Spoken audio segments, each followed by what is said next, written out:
was the only customer.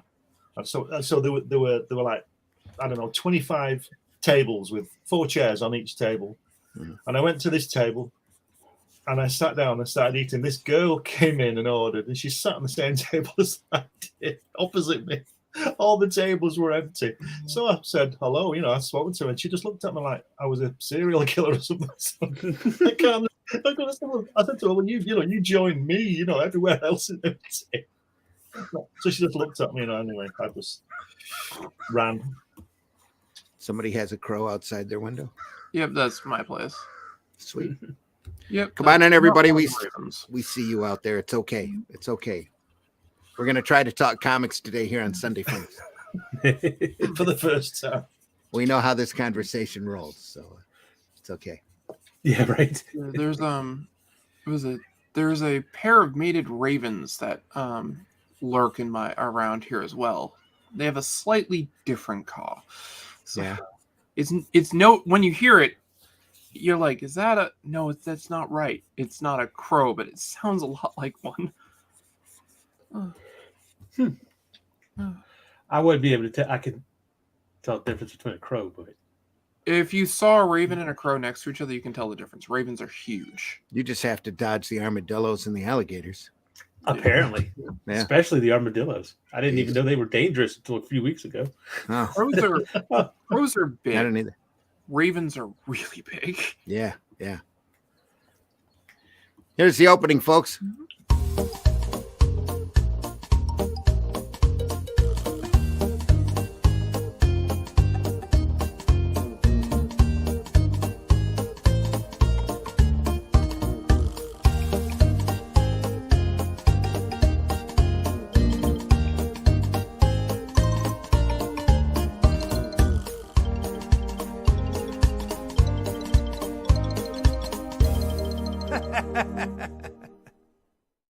Good morning, everybody. It's Sunday morning.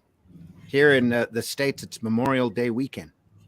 So, for once, I'm pretty sure Scott Roseman is not going to be here. Safe bet. Plus, I believe the Cherry Hill Cherry whatever con up in Traverse City is going on, and he's probably up there selling comic books. So, if you go in there and say hello. I never get invited to that show for some reason. I stepped on somebody's grandma way back when, apparently, or whatever. They don't like me. I have no idea. Never get invited. But I hear it's an incredibly good show. Ephraim's in the house. Hello, everybody. It's a frame.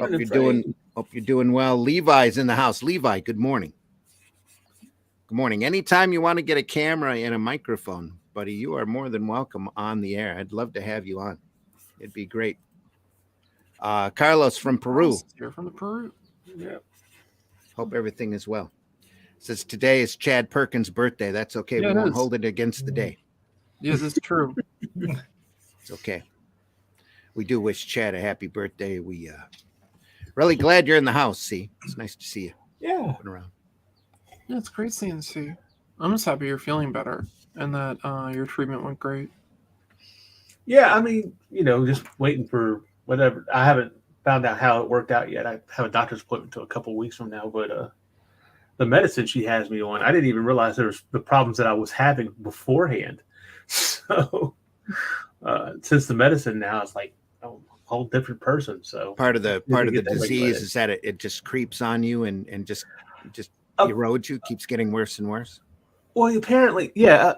Apparently, there were some things that were telltale signs, like real small stuff, like months ago. They didn't even realize. But I had been having like some joint pains, and it moved everywhere, like real bad, and even to a point I couldn't close my hands sometimes. Oh, And I thought it was just like carpal tunnel or something like that. So, but it turns out that it's this whole autoimmune disease thing. So, like, That was similar to my diagnosis with MS, actually, because I was having pain in my hands and I was losing feeling, and they're like, "Oh, it's probably just carpal tunnel." No, that was MS. Yeah. It's like surprise. It's And- something totally different. And with my walking issues that I started having, along with stuff, they literally they crept up and just kept getting worse and worse. Yeah. Mm. And on So- top of it, I found out I had like latent tuberculosis that's just been sitting there. So Yeah. it's like, oh, great, just pile it on. But no, other than that, I'm fine. I feel good, So Well, it's awesome to hear. Glad to hear that. Hmm. We were down in Georgia one time, and the wife ended up picking a parasite up from apparently stagnant water in a pond, but that we had never seen. And up here in the Midwest, she was just getting sicker and sicker and sicker. And luckily, there was a doctor there that was from the South that recognized the disease and said, "I can't. I think she's got this. This is, and it's incredibly rare up where we are." They ended up giving her a medicine. It was parasite that was affecting her health. They ended up giving her some sort of drug, and it literally knocked her out for 48 hours. She was just gone. oh wow, And then when she got up, she was fine. So Wow. it's I crazy. guess just kind of healing her, huh? Yeah. Yeah. Got chased off the parasite. So Well, that's good. negated. Yeah. Luckily, Yeah. if she'd have gone another couple of weeks or so, because nobody up there knew what it was until that one doctor come in and said, "Well, Jeez. it's probably this." It's like a Dr. House moment, like with C had. So, Yeah, Yes. exactly. I mean, I've been poked and prodded. I It's- had so many residents come in every morning. That was weird. Oh, this you should. Well, I'm not saying that. I'm not saying Oh, you no, should have no, gone no, through no. what I went through, but No, no, holy no, no. crap! They sent me everywhere because I wasn't supposed to be alive. So we just want to make sure every part of your body still works. So here, you need to go to this doctor and this specialist. Holy crap! They sent me all around. any type of medical situation where you don't know what's going on is terrifying, and Yeah. I'll never hold that against anyone. I mean, the day before when I was diagnosed with MS, I was like, well, what could this possibly be? And they were saying to me, they're like, well, it could be MS, but it could be ALS. What's that? Mm-hmm. What's And that's that? a Lou hell Gehrig's of a disease. jump. Yeah, right. Yeah, that's And a they big didn't jump. know. Yeah, So I think that's why it's called a doctor's practice. Because you're practicing all the time. they're practicing on everybody, so things go. Yeah, take some of this. Oh, that didn't work. Let's try some of this. Yeah. Yeah, they're waiting to get results back from the last MRI I had because they noticed something. Oh, There's Thunder and Hobbs. Rocket and Hobbs? Rocket is standing by my window looking out. He's literally like right over here. If he pokes his head back, I'll grab him. But I'm not reaching over my Wacom tablet and stuff. Hobbs is somewhere being a pain in the ass. Oh, there's Rocket. there he is. Hey, it's a lazy show today. I figured we'd try to talk comics. Yeah, that's a good idea. So I don't have a theme. I was too lazy to make one up. So we're just talking comics. Comics is a great theme. Just talking comics. I watched. We watched Dune on Friday night. Which version? That's a good question. There's 3 of them. Lynch, David Lynch. Was it The the Alan film. Smithy The Alan Smithy directed, version? or the David Lynch version? no, he said David. David Lynch Okay. with Cal MacLachlan and all that stinging. Yeah, there's 2 versions. There's of that 2 movie. versions of that movie. Yeah, too. there's the theatrical cut, and then there's the director's cut, which isn't the director's cut. It's I think but it it's, was originally billed as the director's cut, but he refused to have his name on it, so he said, it's not that one. It's the one I've got. Okay. which I think was the theatrical. And then last night we watched Watchmen, Cool. which was pretty good. Well, the Yeah. quickest way to tell which version it is, does it open with a narration by the princess? Yes. That's the Al Smithy version. Okay. The theatrical cut. Then. No, Yeah. that's So, the No. so let me ask That's you, the director's cut. Okay. All right. talking about Okay. Watchmen. Yeah. What do you now? They changed. Of course, they changed the ending of Watchmen in the movie, right? Yeah. It wasn't a big squid that fell out of the sky and everything, Yeah. and they used Dr. Manhattan as kind of the MacGuffin, right? I guess is a way to say It's a it, MacGuffin. right? So, what do you think about that change? As far as did that bother you seeing? Well, seeing yeah, them decide to use- I was disappointed because I said this before on these shows that I think it's the best film of its type, superhero, if you want to call it for a better thing. A film of it's the best one of its kind because it follows the graphic novel so well and so finely. And then to change the ending is a bit of a cheat, I think, because the ending in the book is fantastic. So, and I don't understand why they changed it. Pedro. I think the idea was because a giant squid falling out the sky might not have worked so well for today's audiences, as well as being able to blame somebody who's this all-powerful being that could destroy you, and now we have a physical thing that we can look at instead of just squid aliens. But what's crazy about that is they've come back with this Watchmen series, and they had all the little squids falling everywhere, and I'm like, well, if nobody read the comic, they're not going to understand what that's about. Why would you even do that? Yeah. Well, I've not watched any of that and won't do. Why would you even do a sequel in the first place? That's the big thing. Yeah. So. That when it really comes down to the quote unquote Watchmen sequel, I mean, the series I thought was okay. I never finished it, but I thought it was okay what I saw of it. Was it? That's okay. Was it needed? No. And like the giant squid thing from the movie, I like certain kinds of changes and things that make the story the same. And in that sense, they just focused the villain to something everybody knew for the movie. I thought it was fine. What I hated about the movie was the change to Rorschach. There's one scene that in the comic defines the Rorschach character, and the way the movie did it, it ruined him. And that was when he killed the guy who killed the child. Because he didn't kill him in the comic. He let him die. And that was Rorschach. It wasn't the way of him just losing it and putting a meat cleaver into the guy's head. The Mad Max in the comic was far superior, where he chained him to the stove and dropped the hacksaw. And it's like, you can cut through your wrist quicker. And I'm just like, that's Rorschach. Mm-hmm. Yeah, he gave me a choice, didn't he? Yeah, that scene was so powerful in the comic. That is my favorite scene in the comic, and they just destroyed it for me. Pedro, if you want a link, let me know. I'll send you a link. So you're welcome aboard if you want to come on and talk. That's the thing, because it showed his moral sense. It showed it had a moral sense to it, that he wasn't just a killer to it, right. You know. I can see that. Well, either way, he was going to feel pain. Well, yeah, but well, feeling pain is one thing, but Rorschach is not a hero. Yeah. Right. He's a protagonist, but he's not a hero, and that defined him more of just how vicious he is. Because the quicker way of dealing with it would be just to kill the guy. But letting him suffer made far more sense. It's kind of like when they were describing what happened with the guy who just liked to get beat up by superheroes. And it's like, well, Rorschach dropped him down an elevator shaft. Yeah. It's like, that's Rorschach. Pedro, good morning. Hey, good morning, guys. Good morning. But what we're talking about? Watchmen? Yeah, we're just talking comics this morning. There's no set direction. It's your typical Sunday funnies. Oh, cool. Yeah, we're just gonna talk. But like one of the things Alan Moore even said is like, this guy's not a hero. Yeah, right.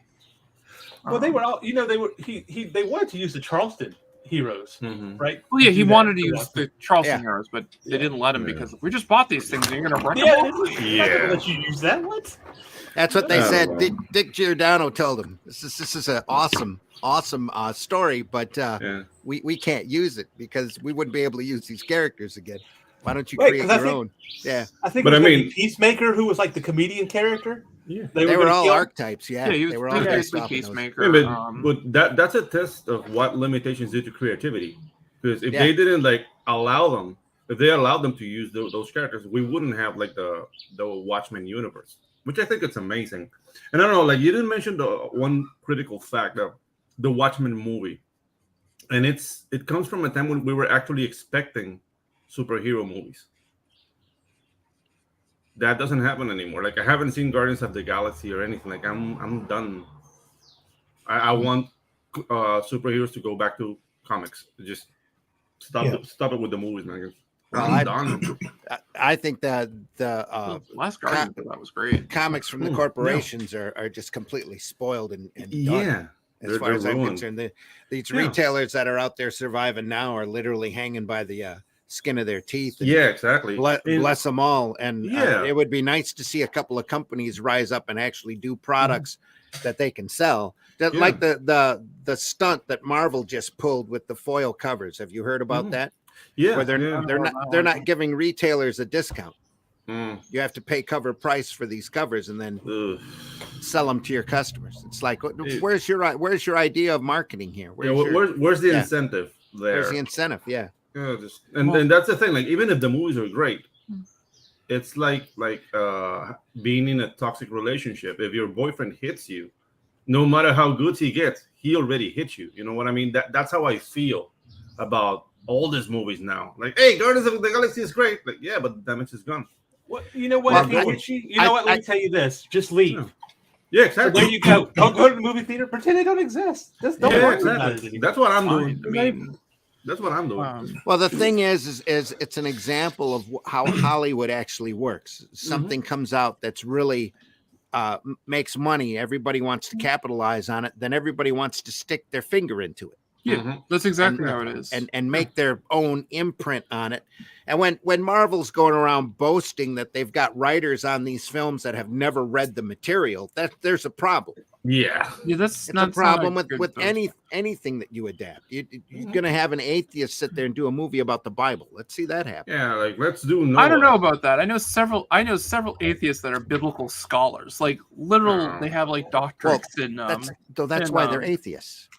Exactly. Is because they've read the material. Yeah, basically. And they come with a different conclusion. One of my friends. But we shouldn't get into that shit here on freaking Sunday Funny YouTube channel. We're talking Sunday comics, man. Let's talk about comics, huh? Yeah. Come on, the Bible is like one of the oldest comic books of all time. So, well, I'll tell you what. If you can have your opinion, then that's fine. But let's move on, huh? There's an excellent book by what was the company? It was English and what's his face did it. They did it's an anthology book. Everybody was a part of it. All the big talents were in on it. That was a real so-called realistic retelling of the Bible. Oh yeah. I know the book you're talking about. Yeah. Gibbons had a story in it. And I'm blanking on names because I'm not quite awake yet. Ron Smith, Carlos Esquerra, those people. The guys who did Knuckles, the Malevolent Nun, was a good one. had a big part in it. Bolland. I think Boland had it. I've got it back here. It'd take me a half an hour to dig it out though, off of my shelves. It's a little thin trade paperback, but it was incredibly good. It's very interesting. Yeah, I have a few of those actually. I think biggest selling, most reprinted comic here in the States until Star Wars: New Hope was picture stories from the Bible. Yep. Wow. That was backed by MC Games. Bill Gaines' dad. Stuff like that. Originally, they would do like Bible stories and things. That was their book, and you can't find it. If you're lucky to find it at a show anymore, it's really expensive. Oh, it's super expensive because the paper it was printed on was garbage, even for the time. I was made to be a garbage book so that it give away at Sunday schools, pretty much. Yeah, because it was a comic book version of the Bible. Mm-hmm. Yeah, well, they were education comics or EC Comics, EC Comics, and then it became entertaining comics when his son took over. Well, MC was still playing around with doing stuff before Bill came in, and MC died in a boating accident. But right. Well, I was saying when Bill came in, he changed it. He was still playing around with entertaining comics as well. It's just that I have a theory that the reason MC started EC Comics was he had the money from selling his shares of national periodicals. Yep. And he was a big proponent of bringing Moulton on and Wonder Woman. Yes. And I think they figured out Moulton. I think they had some big discussions about the power of comics. And I think the picture stories from the Bible is an exact counter to what Moulton was pulling on Wonder Woman at the time, almost penance, I guess you would say, from MC going, we started something, maybe this will counter it, that kind of thing. Hmm. I think Sure. Wortham is in that mix too, and he over exaggerated things in order to call attention to himself. But he figured out what Moulton was doing. It's a really interesting. There's a Secret Origin of Wonder Woman book out that's really interesting. To go back to what Agent Zero was saying here, was Watchmen supposed to be a satire? In a way, it was. It was a deconstruction. Yeah. More deconstruction than satire, in my opinion. But It's more of a deconstruction, but that part of being a deconstruction is also being a satire of things. Yeah, it has a little bit. Extreme. Zero, yeah. But we've been having that discussion on Fridays, and if you've missed those, it's Comics by Night. We're archived over on the Indie Comics Network over there on YouTube. We've been going through Watchmen issue by issue, and we were talking about that just last week about the effect of Watchmen on comics, and I really think that Watchmen didn't have nearly the amount of effect on comics as Dark Knight did. I think Dark Knight is really Dark Knight had more of an effect. The touchstone of the real degrading of comics back into so-called realism. Yeah, I think a lot of people read Dark Knight and went, I want to do that. Yes, and didn't get it. That's the way it's supposed to be. Yeah. Yep. Not only went yes, but they went, I want to do that too. I think that's at the heart of the problem, that people don't really look at the history of what we're doing here and just go like, this feels right, but they don't know why it feels right. It's just, you gotta have something to compare it to contrast it to actually see the impact. Yeah. Facebook user, the anonymous one, says, I love these morning shows. Perfect way to start the day. Thanks for organizing this, Nita. There we go. Thank you, Facebook user. You are. Nita's probably still sleeping. Oh no, she's watching. She's watching. Cool. Was that her? We're not talking about her height this time. That was all backstage. So. Batman is not a killer. Actually, Batman was a killer. They changed it, but Batman did kill people. I mean, he literally hung someone from the Batcopter at one point. Wow, in the first one, he kicked somebody off the roof. Yep. He didn't mean to. 5 foot slipped into his chest that he happened to fall 30 stories. Yeah. In the first one of the first Superman stories, he goes and grabs a congressman by the ankle and hangs him out the window and says, "You're going to do what the people want you to do, right?" Man, I'm going to tell you with that whole Batman, and what I've observed when that Batman's not a killer thing comes up. It was the animated series, because even in the Tim Burton Batman, he killed people.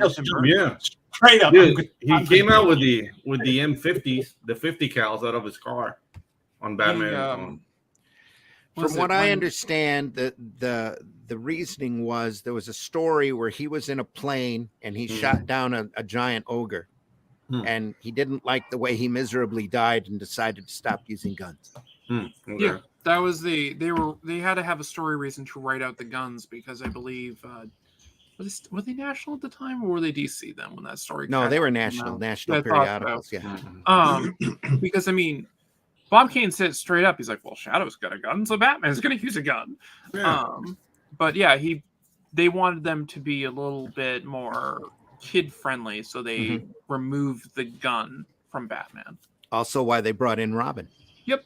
With a nice bright costume. Who's the target for the ward? Hit the guy in the bright costume, not the dude in the blue and gray. Yeah. Yes, he dressed him in the bright costume because he didn't want to call him Target Boy Hostage.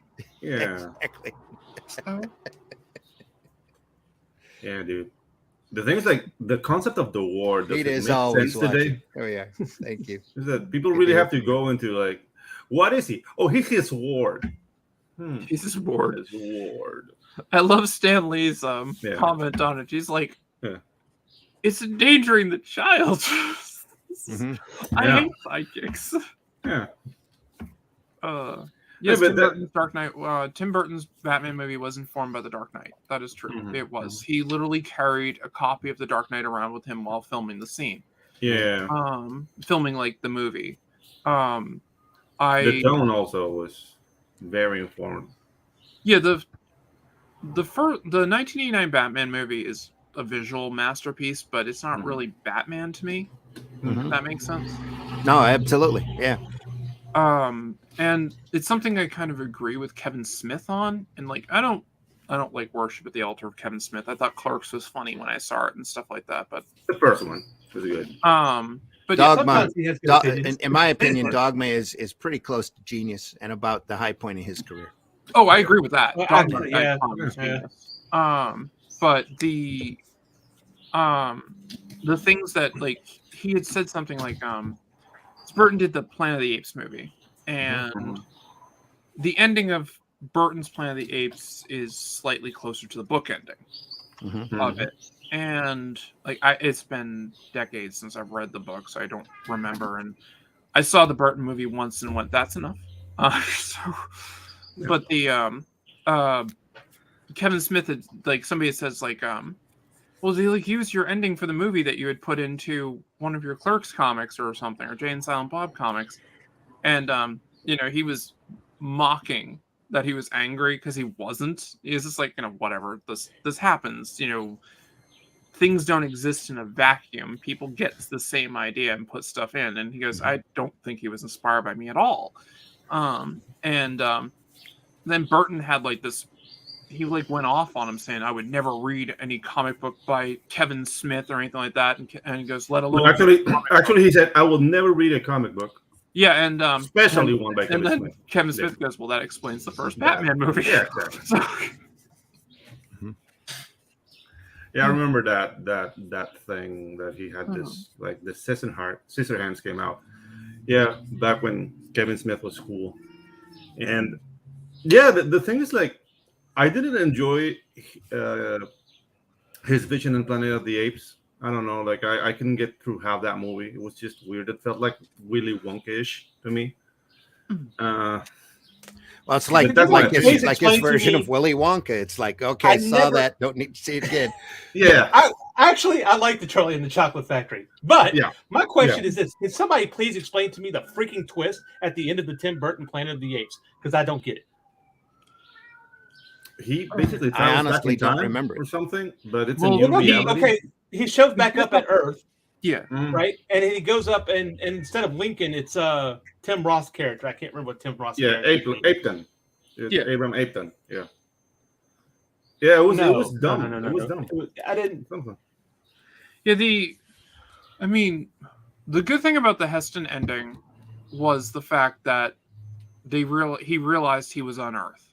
Right. And that was the twist, and that made it great. With the Tim Burton one, he leaves the planet and heads off, and then when he goes to get back to Earth, he comes back to a future version of the Planet of the Apes, and it's basically he sees that he's now Abraham Lincoln, that this tyrant has basically replaced Abraham Lincoln's position of what he did. I'll have to go back and watch the movie again. It's been a long time. I saw the movie once in the theater the day it came out, and I never saw it again. So I'm going off of memories from the early 2000s, and that's 20 years ago. So when I was younger, all the Planet of the Apes films, right? That was just classic. Some of them got a little ridiculous towards the end, but they were completely ridiculous towards the end. They were. Dude, the thing is, like, down here in Panama, like, we have a TV station that did like marathons for holiday, and one of the marathons for Halloween was Planet of the Apes. So they will play all of them back to back. And dude, like, it was like a tradition. Like, hey, Planet of the Apes is coming, and then like we always have an ugly friend like, hey, your movie's on, and he'll get mad. And dude, it's tradition. So I don't know. Like, even though I don't consider them like masterpieces by no definition of what a masterpiece is, they hold dear to me.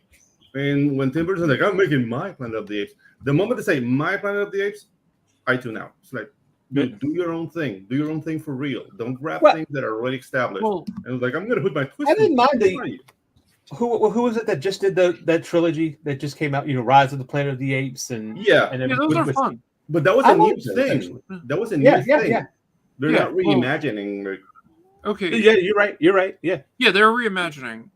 Like, one of my absolute favorite movies is John Carpenter's The Thing. It's a masterpiece. Yes. Of horror. That's a good one. It comes from it's inspired by two things: a movie called The Thing from Outer Space from the 1950s, which is a great movie. It's a fun pulp adventure movie that in some ways gets the monster slightly more correct than Carpenter's did from Who Goes There, the original story that was published. Carpenter's rendition of what it can do is more accurate, but the way it's presented in the book is a little bit more the way it is in the original movie. But that being said, it's just a reimagining. It's not a remake. Not a remake, exactly. And he pays tribute to that movie, which definitely inspired him. It shows up in one of his other films. It's in Halloween, for one thing. It's one of the movies the kids are watching early on in the movie. It shows the beginning and all that. And in his version of The Thing, when they're at the Norwegian base and they're playing some of the videos, they have cuts from the original movie in there of where they found the spaceship. So it's like he loved that movie. Oh yeah. And he loved the source material, the original story of Who Goes There, and then he made it his own thing.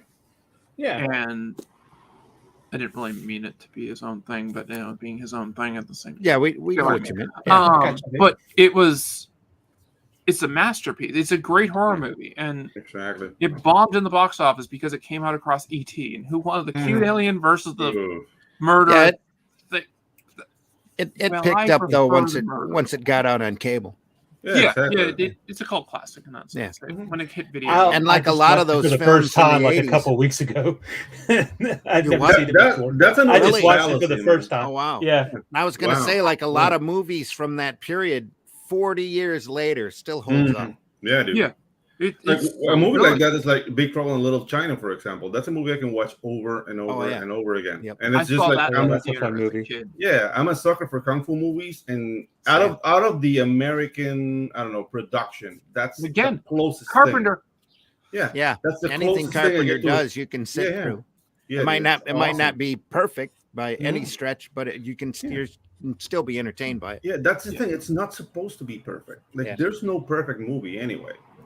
I mean, some people will say like, some people might have an argument like what a perfect movie is, but somebody's gonna find something about it, and so it's like, nah.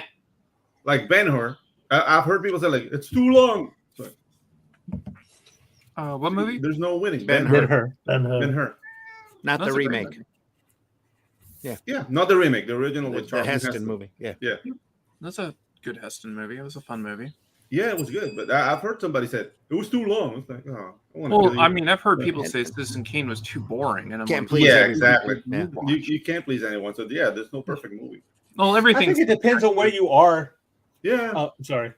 I just think it depends on where you are in your life or where you are in your age to understand those type of things. Yeah, exactly. It's like when it's subjective. Yeah. It's like when people say that I don't know what you know about soccer and things, but they say Lionel Messi is the best soccer player ever. Now, my opinion, it's Pele. Yeah, I was going to say, what about Pele? So and Maradona. And if you go to Argentina, you're going to say, "Hey, Pelusa, Maradona." Yeah, of course. So what you've got to do is what people don't seem to realize that how can anyone, like they say, I call him Cassius Clay, but I'm out of tune. Muhammad Ali is the greatest boxer ever. Well, how do we know somebody in 50 years' time or next week isn't going to be unbeaten? Well, yeah. Well, I mean, let him run up against some of these old style brawlers and see how that. Sorry, works, Glenn. You just reminded me of the barbershop fight in Coming to America. Like, your mom call him Clay. I'm gonna call him Clay. Muhammad Ali. Who is this guy?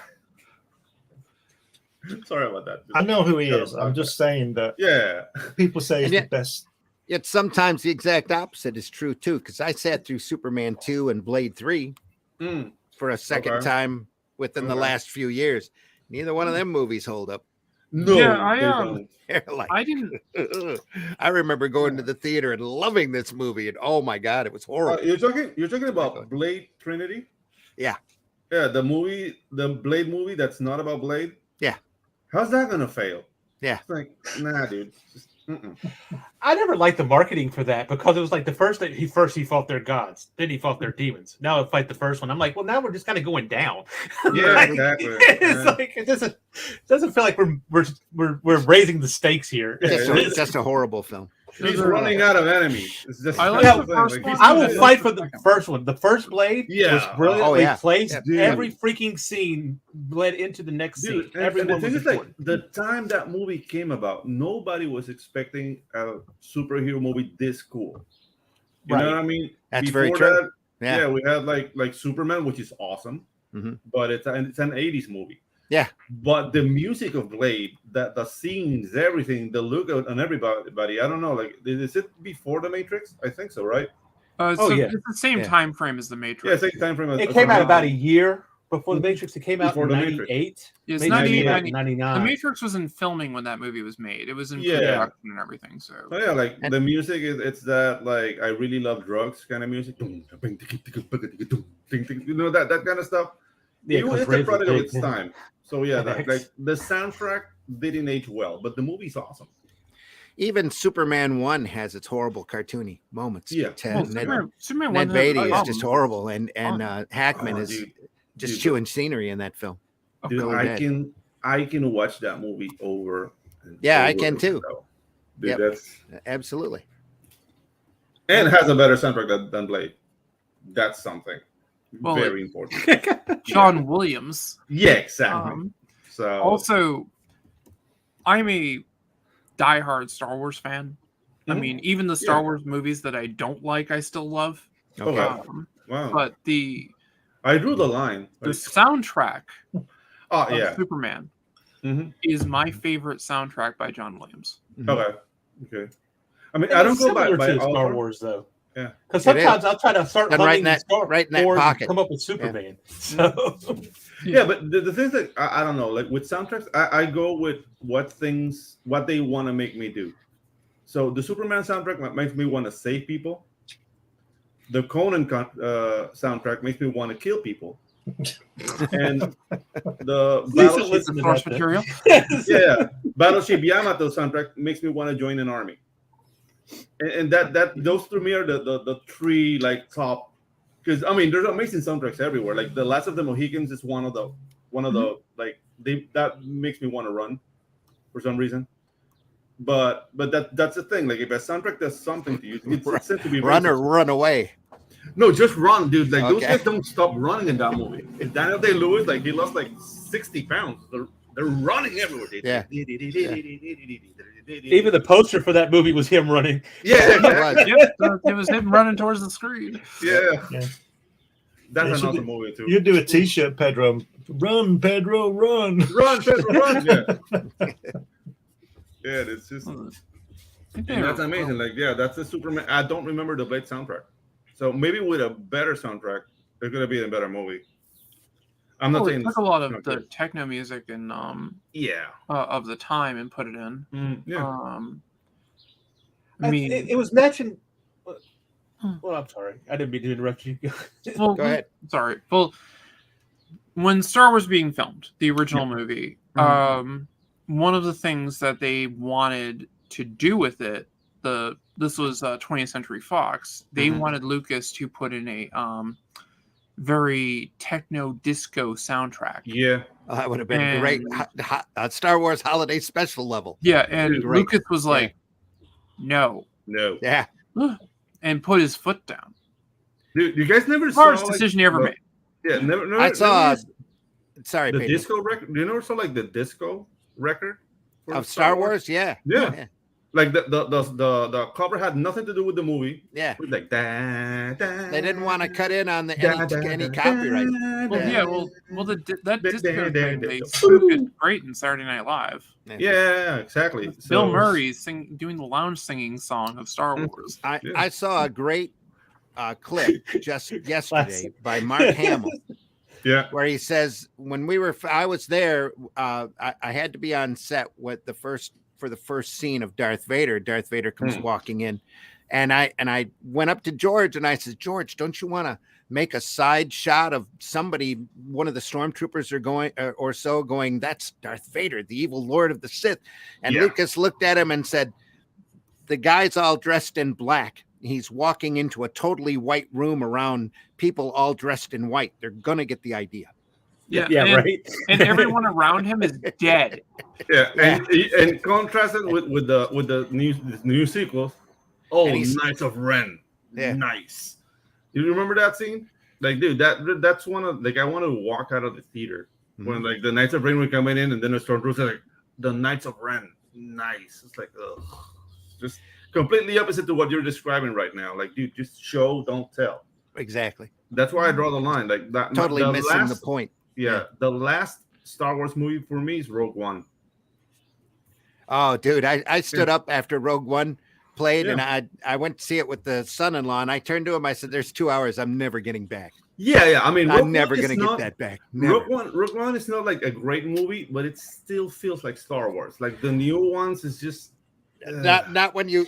It was written by committee. Didn't think Rogue One. Of course. Star Wars. Of course. It was written by committee, and none of them had military experience, and it shows. It shows because I am the big evil empire. I've been going around all of these planets and collecting all the scientific data, and now I'm going to put it all on one planet. On Scarif, and I'm going to surround that planet by a gigantic force field because that's so precious. And they go into the archives and they list all of these little Easter eggs. Well, here's the recipe. Here's the blueprints for the ebony blade. Literally, they mentioned the dark saber in it and stuff like that. The dark saber, all of that. They leave. The ebony blade was Black Knight, but anyway, Black Knight. Yeah, it's like ooh. They get their information, right? They smuggle it off the planet, and the first thing Grand Moff Tarkin wants to do is blow up the science planet. Yeah, exactly. So he blows up the science planet. So all of that, everything that they had been storing this entire time that was so precious that they put it around a force field. Tarkin, one of the big so-called military leaders of the Empire, blows it up. He should have been gone. Yeah. From that move. Well, but isn't that also kind of like, okay, isn't that like destroying the plans before it gets in the hands of the enemy kind of thing, though? Like, but the thing is, like, that's if you're fighting with an enemy your own size. The rebellion, it's like a gang. Well, at best. One of the but they already seized it, though. That's also the thing. One of the things about I'm just thinking, I don't care. One of the things about Star Wars is its pulp. Yeah, exactly. It's not supposed to be like the pulp villain that the Empire. Well, the Empire is inspired by two things: one, the Nazis, and the second big thing is that he gets a lot of ideas from Lensman. First order is all Nazism. Yeah, well, the Empire is. Yeah. I mean, they literally call them stormtroopers. But when he goes and destroys it, that's what Ming the Merciless does. Like crap, blow it up. So that's what Tarkin did. It's like, oh, this is bad. I know how to fix it. Get rid of all of it. Just blow it all up. From that's Ming the Merciless thing to do. So. Like Ming the Merciless is one of the coolest names in sci-fi. It's just like Ming the Merciless. Yeah, I want to meet that guy. I don't. His name's Ming the Merciless. Exactly. It's like, wow. It's like he's in the top 10 people I don't want to meet. Yeah, up there exactly. with Darth Vader and the Emperor. Could you imagine like they're setting up on a blind date? Like who's coming? Oh, my friend Ming the Merciless. Like he saw your picture. He's interested. If one of my friends tried to set me up on a blind date with someone named Ming the Merciless, they're not my friend anymore. Yeah, exactly. It's like nah. Somebody really needs to do a parody of Ming the Merciless on what's on Tinder? On Tinder. Yeah, right. It's called Flesh Gordon. It came out in the 60s. Man, that was a great movie. Flesh Gordon. Somebody needs to redo it in their own, make it their own. I think on that he was called Wang. He was Wang the Merciless. Wang the Merciless. And he talked like Elmer Fudd. Yep. Yeah. Dude, Elmer Fudd. Nothing like seeing Flash Gordon type rocket ships in the form of little penises flying by. Yeah. Dude, I remember the smoke coming up and everything. Just great. It made sense in the shorts, right? I was in my way impressionable youth when I went to see that at a midnight show at the theater. Yeah. But I mean, it made sense in the shorts for movies. Like, you can see like the smoke like going up as the fire comes. Like there's no real propulsion. It's just like light on fire. See, yeah. But when they did like the animated show in the 80s, the Flash Gordon animated show. Yeah, the Filmation one, right? Yeah, and Yeah. they were 80s. rotoscoping the ship coming towards you. Yeah. Very like the proportions, everything it was very phallic and very invasive. Like Very I didn't computer generated too. It come up. No, it wasn't. It was rotoscope. like that. Yeah. It was rotoscope. Yeah, they filmed a model and then they drew over it. So it's not even a computer. This is before computers. But dude, it was very invasive. Like it got in my face. Like, dude, this shit I know they did that on some of the scenes with Tarzan running through the jungle. They rotoscoped him jumping and leaping and that kind of thing. Yeah. And then because it was so expensive for them to do, every episode of Tarzan had that exact same footage in it. Yeah. Oh, dude, they were Here we are running and jumping, running and jumping. They were also like the He-Man run. It was always the same He-Man run. Oh yeah. Yeah, that's in every episode because they drew it once and then just reused it. No, look at Battlestar Galactica. They had one day of shooting, and that's all the footage they had, and they rotoscoped that. It's like, dude, let's squeeze this as much as we can because we don't have the money. Like I don't even hold it against them. It was the times. It was the times, man. Like, yeah, dude. The Knights of Ren. The name was cool. Yeah. But yeah, dude, like what did they do? Nothing. They showed up on a boat and they went to the boat's canteen and that was it. A lot of those characters in the later trilogy were way underused. Well, abused. They didn't know how to write them. They also ignored a bunch of things in the production, the initial production Bible, because the Knights of Ren weren't supposed to be Sith. Like Kylo Ren was not supposed to be Sith. He was supposed to be a dark Jedi of a different order. And they were supposed to explore it as it went further. And then they brought in Palpatine. Yeah. Oof. That was dumb. The less I say about that, the better. Just following over them. I heard Rey was actually like supposed to be Obi-Wan Kenobi's offspring or something like that. Originally, the original version of Rey was that she was the daughter of Luke. And her name wasn't Rey, it was Kira. I remember that. His wife/girlfriend's name. Mary Jane. I don't know. Mary Jane did not exist. They were talking about the EU. No. This was Lucas's original concepts that were in the production Bible that he gave to Disney when he sold it. Lucas did not like the character of Mara Jade. No. Luke had a girlfriend on Tatooine. I think her name was Kira. I would have to go. I literally have the production Bible. I could dig it up, but you do. That'd be awesome. Yeah. I'd be interested in seeing that. Yeah, if I can get it. It's a PDF. Okay. If you find it, basically send me a copy. His notes of what the sequel trilogy was that he started writing a few years before he sold everything to Disney. Because like to slightly change the subject, Roddenberry had a production Bible for Next Generation that he wanted to use, and they scrapped it and did Next Generation. Then they turned that into Andromeda. Yep. And that's the thing. Like everybody wants to I want to do it with my own twist. And dude, people should stop doing that ego thing. Like nobody cares. It's you. Do a good product. The product would speak for itself. Then they say who did it. And that's how you do it. Don't try to come up with your own twist right away because it's just like, nah. Well, there's certain things that, I mean, as I said, I'm a huge Star Wars fan. Even the worst Star Wars movie I love. Okay. I got a guy. There's a guy who's got the motorcycle, so it'll be loud for a minute. I apologize. You're fine. Don't worry. What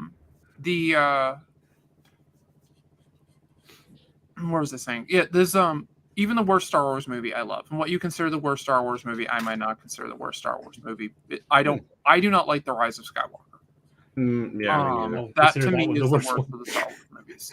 I need to sit and watch it again. I saw it once at the theater and went. That is the one I saw the least in the movie theater. Yeah.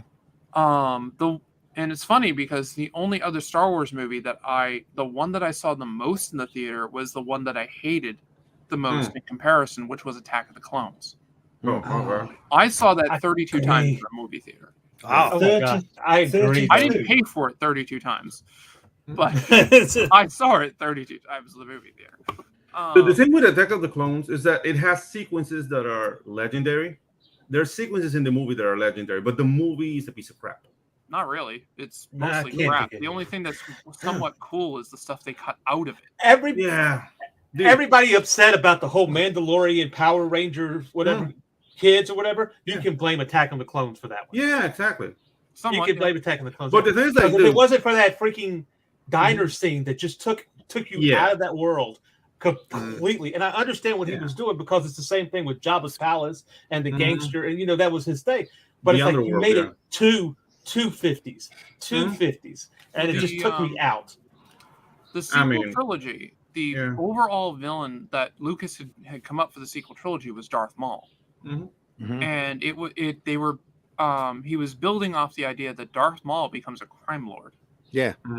That was going to be the idea of it, that they were supposed to be fighting with the crime syndicates. It's loosely seen in The Force Awakens when Han is talking about all the different crime lords he's basically screwed over recently. At the beginning of the movie when he's reintroduced. But that's one of the few things that got left over from it. I mean, I was interested in seeing the whole. What was it? Crimson Dawn. What was the name? Crimson Dawn. Crimson Dawn. I thought that would. I was ready to see that. I didn't hate Solo. I'm sorry. I didn't hate a Solo. lot of people hated Solo. I actually liked Solo. No, but, if it had come out not attached to Star Wars, probably carrying that name, it probably would have been a lot better. Yeah, looked at a lot more. But I feel that way about the sequel trilogies too. The 1, 2, and 3. If that hadn't been, and there hadn't been all of this buildup of people who loved those first 4, 5, and 6, that grew up just loving that format, and then they saw 1, 2, and 3, and it wasn't quite the same. Yeah, if it wasn't, it wasn't called Star Wars, there'd be a whole different appreciation for it. Yeah, the only thing that Attack of the Clones gave me was a bunch of Jedi fighting, because I've never seen that before, and that's the only thing I was like, oh, cool. And then I left the theater. Well, yeah, you saw the Jedi fighting at the height of their ability. Yeah, and a bunch of them. Yeah, like for example, like what did that to me? It was a trailer for a game that it's a horrible game, Star Wars: The Old Republic.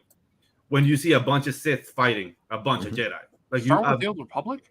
I love that video game. I hate it. It's just boring. Like I finished the Jedi story and I finished the Bounty Hunter story, and I just you mean the MMORPG? All right, I was thinking Knights of the Old Republic. Oh no, I'm not talking about Star Wars Knights of the Old Republic. This is Star Wars: The Old Republic. Yeah, Old Republic. Yeah, that was a missed opportunity in certain ways. Yeah, but the trailers are awesome though. Oh, the trailers are amazing. Yeah, the trailers are amazing, and in the first one, I think it's called Betrayed. Yep. You see like a transport come into the Jedi Temple, and then like 50 Sith coming out of the transport, like fighting 50 Jedi. I was like, oh. So that's the only thing I get out of Attack of the Clones. That we've never seen like what was it, like 200 Jedi fighting against like. Yeah, you saw the Jedi fighting on Genosha. Yeah, on a bunch. So that's the only thing. But aside, the movie was crap. So to me, I rate them. Phantom Menace was like, what? Attack of the Clones, like, oh my god, this is horrible. And Revenge of the Sith was, okay. And yeah, see, that's the other. I like thing. Revenge of the Sith. The original concept for the prequel trilogy was going to be he changed it obviously from obviously. When Lucas created Star Wars, people think that he had this whole 9 saga deal. It's not really true. He had a loose outline. When I mean loose, it was something like 600 pages. That told a storyline. He pulled a section out of it and then rewrote it about 50 times. With help. Share a lot in common with the original concept. If you want to get an idea of the original Star Wars, Dark Horse did an adaptation that's pretty close called The Star Wars. And it's like a 6-issue miniseries that kind of does what his original like movie script was. It still is not the original concept. For one thing, everybody had lightsabers. The little boxes on the back of the stormtroopers, the little circle things, that was their lightsabers originally. There's a scene in one of the original scripts where when they're attacking the Tantive 4, and it was called like Transport Ship or something, where they go, "Switch to your swords, men. We don't want to breach the hull." Nice. And they pull out, and the rebel guys are using those little drone bots, and they're like directing them to shoot at them. Didn't like the original lightsabers have like generators? Like the saber was connected by cable to the generator in the back. That came much later. That was Yeah. in Tales of the Jedi. The Ralph McQuarrie concept art doesn't show any of that. Yeah. And from what I've seen of his original outline scripts, I haven't seen that stuff in it. Like, it just said switch to your swords. I think that was somebody's production design from later that they reused in the comics. Yeah, like I saw that, and it made sense in like technology advancing sense. Well, like, the saber they had that the guys actually made right now has a generator. Well, actually, they just made a staff saber that doesn't. But the saber that those guys had made that was literally a 4,000 degree plasma sword has a cord and stuff to it. Yeah, exactly. But yeah, I'm glad you brought that up, because that's the thing. My entire life they've said, "Oh, he wrote out all this." No, he didn't. And then came out. No, he didn't. But then when the THX versions of the Star Wars came out at the beginning, was it Richard Moll was interviewing George, and that's where I learned that no, he didn't have this all written out. It wasn't all planned. He just cherry picked what he thought would make a single movie. Right. And I mean, and you can tell he had everything set because he was constantly changing stuff. Well, the whole thing of Darth Vader is Luke's father. When people Darth Vader means Dark Father. Yeah, that was that's like serendipity that he chose that name. That's because like for father. It was a joke made over a dinner conversation before the filming of The Empire Strikes Back went into play, and that's a quote from Marshall Lucas. And Marshall Lucas saved the original trilogy. Yeah, exactly. Yeah. She's the editor that said like this doesn't make any sense. Well, it was bad. Yeah. I mean, there was this scene of C-3PO turning around and trying to fix the speeder randomly as they're flying across Tatooine.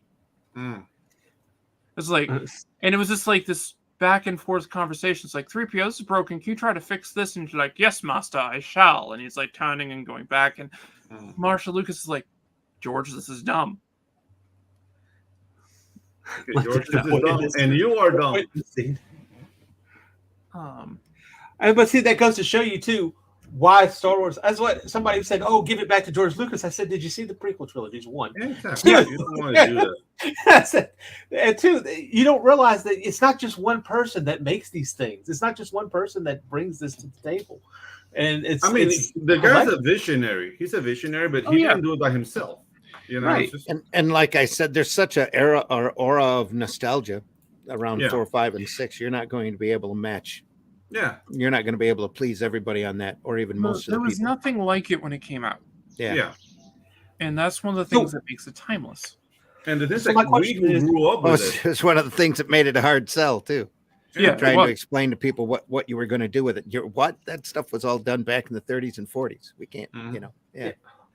Well, you want to do Flash Gordon? Are you nuts? Yeah. When was the decision made that Leia was Luke's sister? Pretty much it was done during Empire. Yeah. Because there's a setup for it where he said, no, there's another.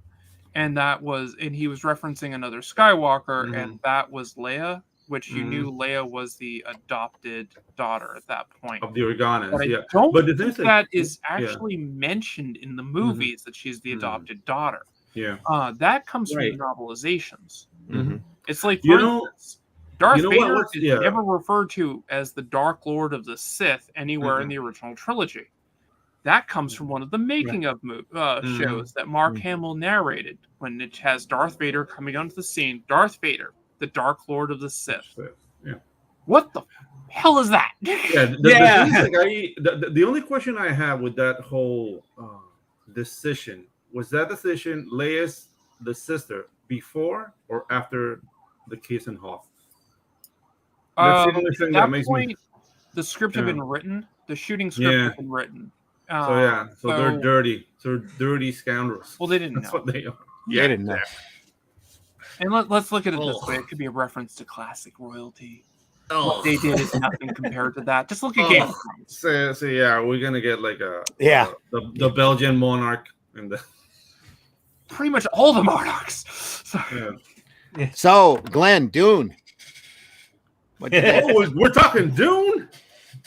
What Dune? I think it's great. I don't know which version it is. I don't care. It's the version. It's the only version I've ever seen. Yeah. Okay. I think it's really good. But I just was talking to Helen about that. So is it Jodorowsky guy who was going to make it with Mobius and no? The thing with Jodorowsky's doing is another thing. Like, I'm going to put my twist on it. He was making something completely different. Yeah, but he was. Yeah, all right. But that he was became the Meta Barons. But he was going to make it. Yeah. But the thing is, like, what he wanted to do was impossible to make at the time. No, it's one of the reasons it didn't get made. Yeah, it didn't get made. It's just like, dude, the concepts were way too off. There's no budget to make the ships, to make like the kind of sets he needed. And dude, he was just out of passion. He got like, yeah, Salvador Dali is gonna be the emperor of the universe. Like, really? That's cool. No, Orson Welles was gonna be the Padishah, and no, Orson Welles was going to be Baron Harkonnen, Vladimir Harkonnen.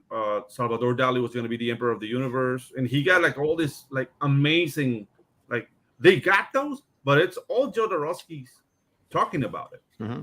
And this is a guy who's a very passionate guy, but then he really weird guy, very much an artist, an artiste. Yeah.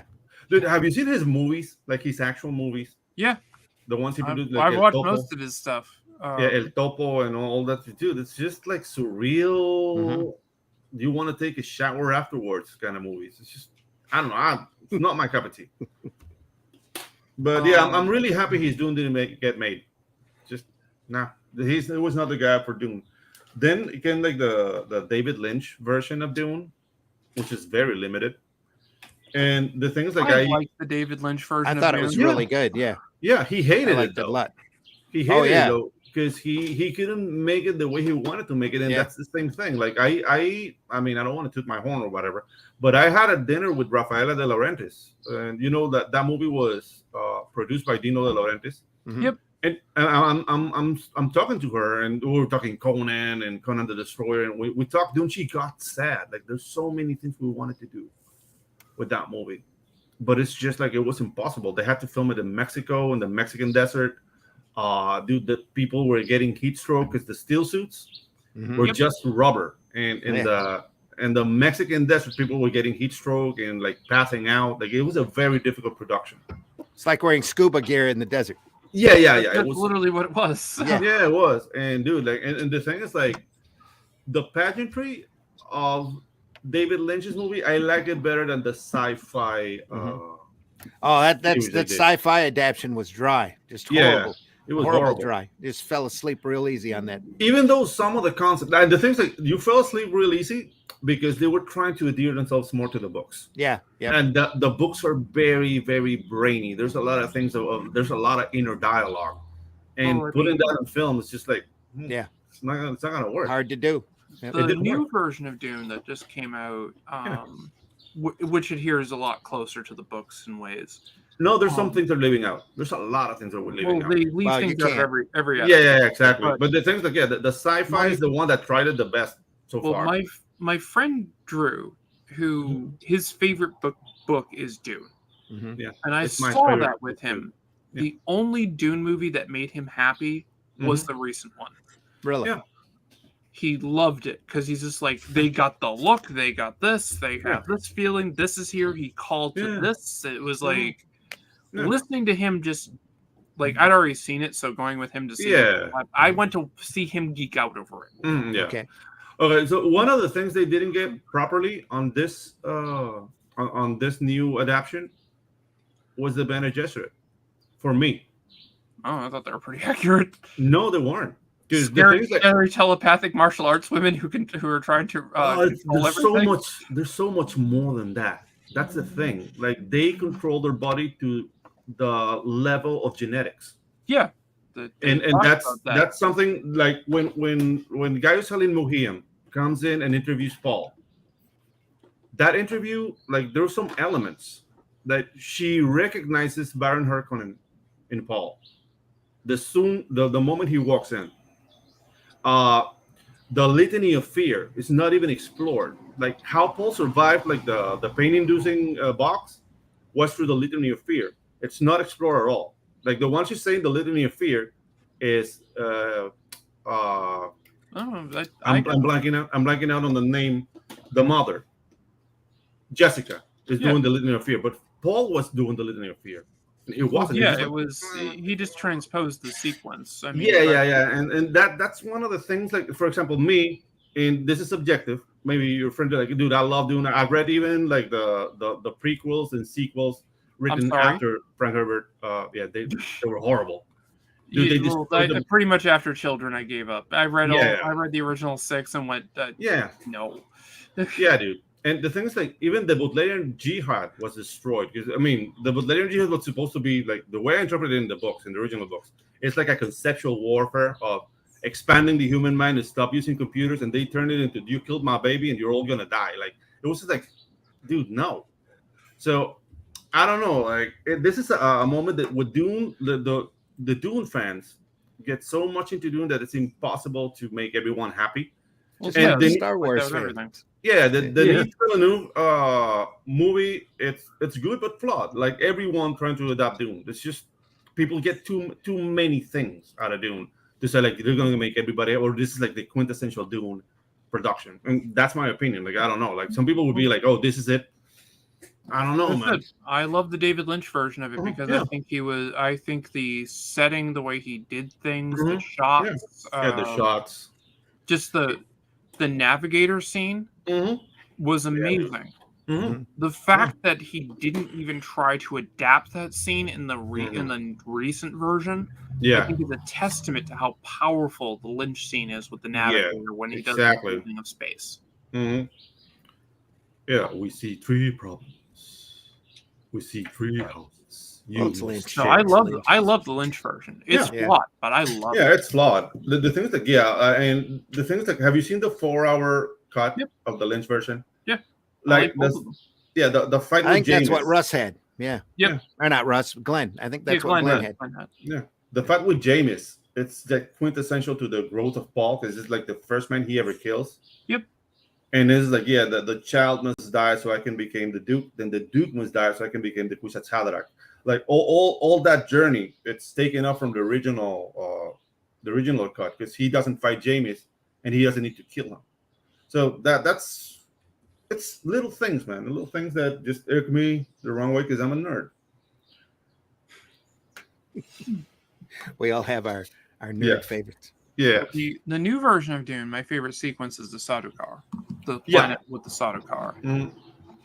And when it shows the sacrifice to the Sardaukar, I thought was go afterwards. No, I like the Duncan Idaho. Like Duncan Idaho. Oh, Duncan Idaho is finally portrayed good. Yeah, my favorite. And you finally see what a sword master of genius is. It was just a small footnote in the Lynch version. Duncan was there and then he was gone. Yeah. Dude, in the sci-fi version. The sci-fi version, yeah. In the Lynch version, he dies by a shot in the head. And in the sci-fi version, he gets like a grenade thrown at him and he explodes and that's it. So long for Duncan Idaho. But here, like he's escaped Harkonnen child that goes to Genas. Genas is a planet that basically makes the finest sword fighters in the universe.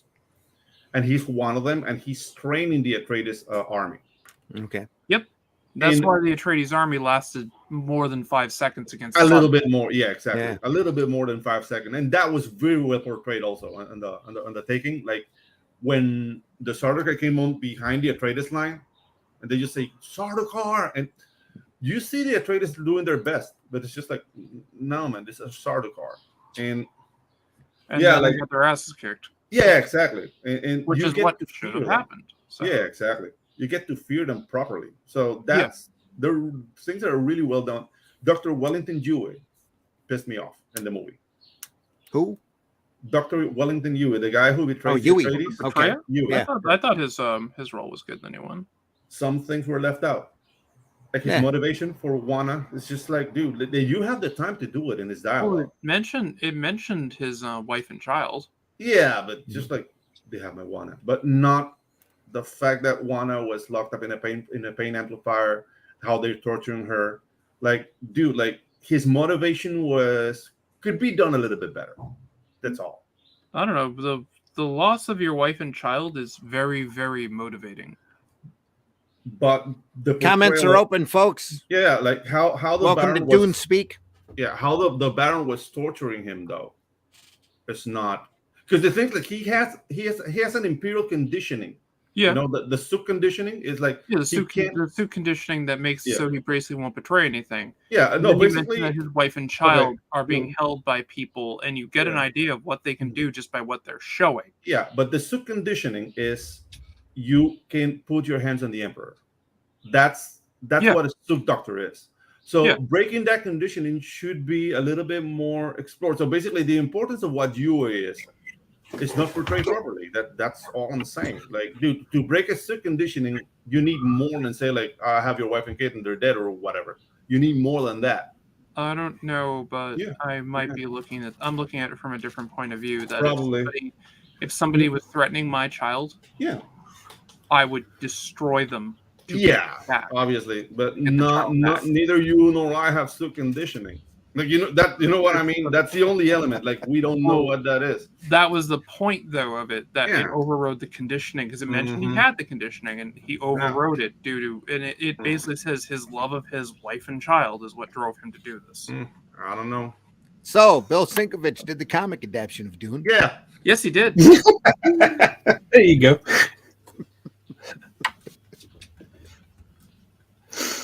I just think it's a good film. It's a good film. Yeah. Never seen it. And I'm saying with Alison in the way that I don't understand why you need to develop somebody's motivation when you know that they've done something to the guy's wife and child. You don't need to. I don't think you need to. Yeah, that's the thing. It's what you get out of books, man. What you get out of the book. The book can explore it more. Yeah, exactly. The book is also over 400 pages. Yeah. That's part of the amazement of that book. It's a fully realized universe. It's crazy. I just think it's like anything to do with David Lynch. It's like Twin Peaks, and it's all a bit weird and a bit off the scale, you know. But I like that about his work. One of the most fascinating things for me for Twin Peaks was the fact that there were so many unexplored little avenues, little doors that he opens with the characters. Like I think it's in the film. Is it Fire Walk with Me? Where another FBI agent comes and he goes behind we call them caravans, motorhome, and he disappears or something. So something happens and you think, wow, what happened there? But that's never explored. And it's like I don't know whether Lynch has worked out what happened in case he decides to film it, or he just does it just to keep you in suspense. But I like his films. They make you think. They make you think. You know. Oh, I love Lynch's stuff. I completely agree with you. He's avant-garde and being Hollywood at the same time. Yeah. Yes. His stuff is great. Brilliant. Yeah. A great quote by Mel Brooks, who executive produced The Elephant Man for Lynch. They had the investors come in and the studio come in. They showed them the film, and the studio sent back a bunch of notes. And Brooks wrote them back and said, "Hey, you're under the misunderstanding that we showed you this for your opinion. We're showing you this because it's done, and this is what you're getting. There aren't going to be any changes because what Lynch did is perfect." Well, yeah, and then went on to win all those awards. Yeah, I think Mulholland Drive's a good film as well. I enjoyed that. I love that movie. Yeah, it's just weird. It's just strange. It's the kind of vibe that he brings to it, you know. Yeah, it has that noirish feel without being noir. I think what he does, he succeeds. To me, he succeeds in sort of making it. It makes you feel uncomfortable and edgy all the time. Whereas when you get accessible. But it's accessible though. Yeah. And that's something that's the thing that he can traverse that line. Is the things like some people can get so noir that people say like, I don't get this. What's happening here? He is in that realm, but he makes it accessible to everyone. And that's I think that's part of his genius. That's one of the reasons Twin Peaks really is so difficult. well. I think that's part of it as well. I think that's one of the points is that if you can't work out what's happening, well, that's good because that's what he's trying to do. He's not trying to guide you through bamboozle you or be intellectual. He's just throwing it at you, and if you're feeling comfortable with it or you can't work out, well, it's worked for him. That's what I. That's the impression I get. His job. I completely agree with Glenn. That's his job. But the thing is, like, you can be, like made uncomfortable, but be entertained at the same time. Oh. And that's what keeps you in. Because that's why, in my opinion, the two as many good films that Spielberg has made, his two best ones, Schindler's List and Saving Private Ryan, because of the brutality and the realism in them. When you watch E.T., I mean, I've not seen E.T. since I saw it on the big screen at a premiere in England back in '82, and it was great. But it's all cheesy and lovey-dovey and fine, and nothing gets ruffled. But that's what you get with Spielberg. Yeah. But he leans into whatever he's directing. That's the thing. Like if you take it was a cookie cutter film.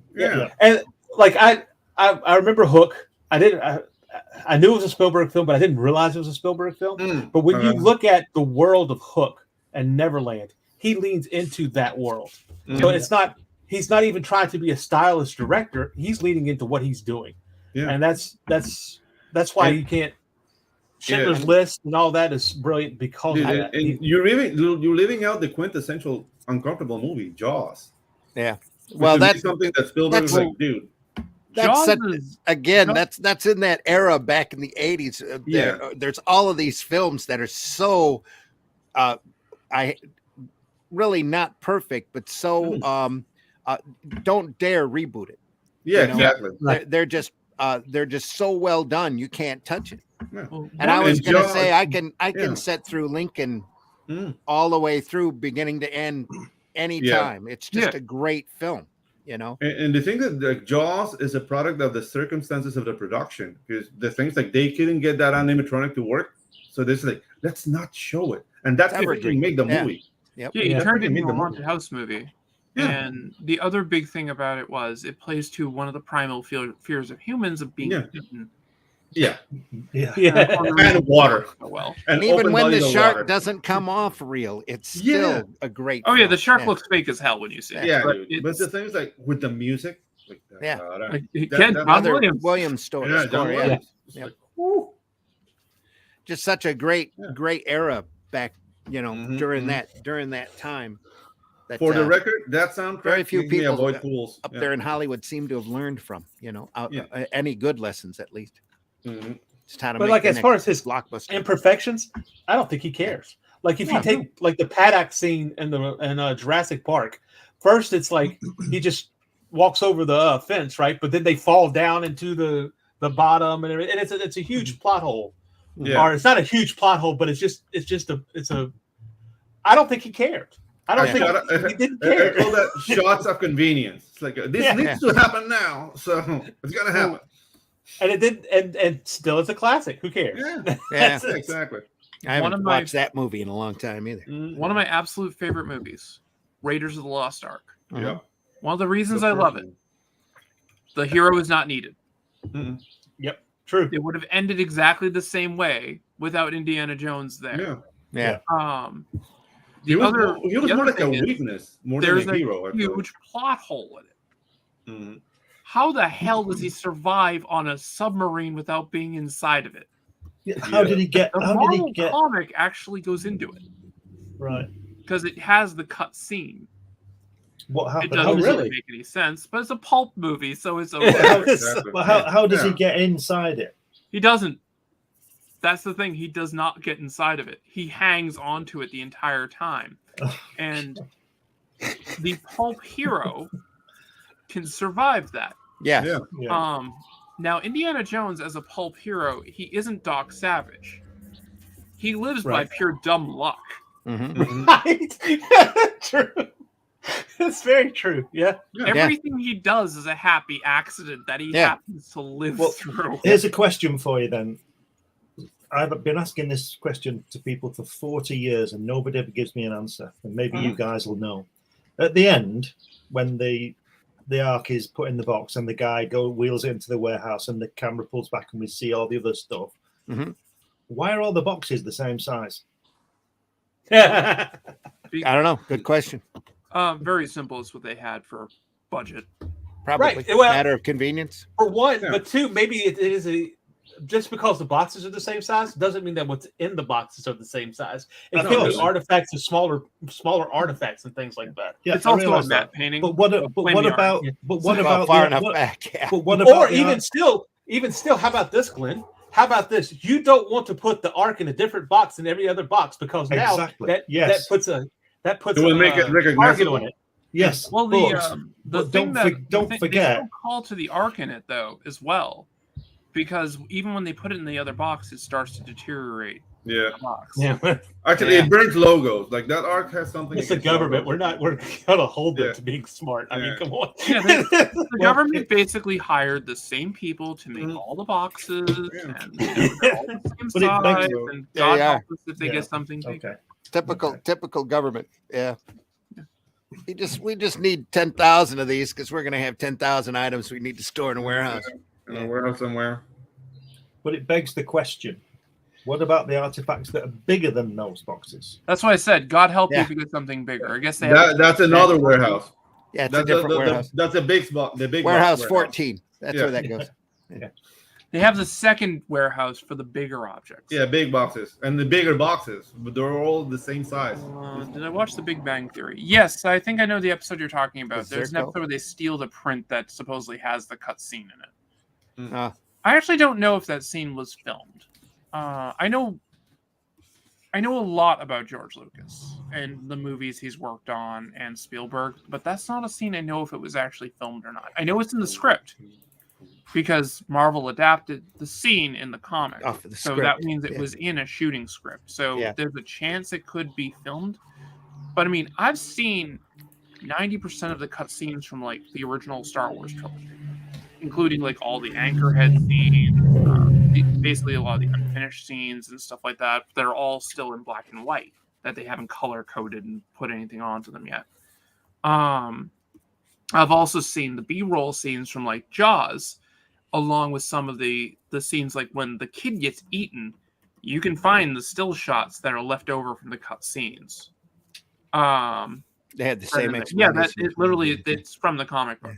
So yeah, it's in the shootings. It's in the shooting script because that's the comics are derived from. When they do an adaptation of the comics, they use the shooting script. One of the big things in the Star Wars adaptation by Marvel, it has the Jabba the Hutt scene from the first movie that was cut, and it's just a guy. Mhm. Which because there's no description of the character. Yeah, I've seen that. Yeah. Clip, yeah. So yeah, they use the shooting script. Jurassic Park's another one that you can look for the adaptation. There's differences. And So let me ask- City of Angels has the original ending of where he fails. He does not get the happy ending, and he's stuck on the Earth forever. Which was the better ending of the movie because Hollywood messed the hell out of that piece of garbage. For a change. Well, I mean, Brandon Lee in the original Crow movie, they changed the ending because he died. Yeah. They made it so that he lived. They removed a bunch of things from it that showed that it's not the crow that keeps him there. It's the fact that if he helps the living. Because if you watch when he gets cut earlier in the movie by Sarah's mother, he doesn't heal that wound. The next scene you see him, it's all duct taped on the hand.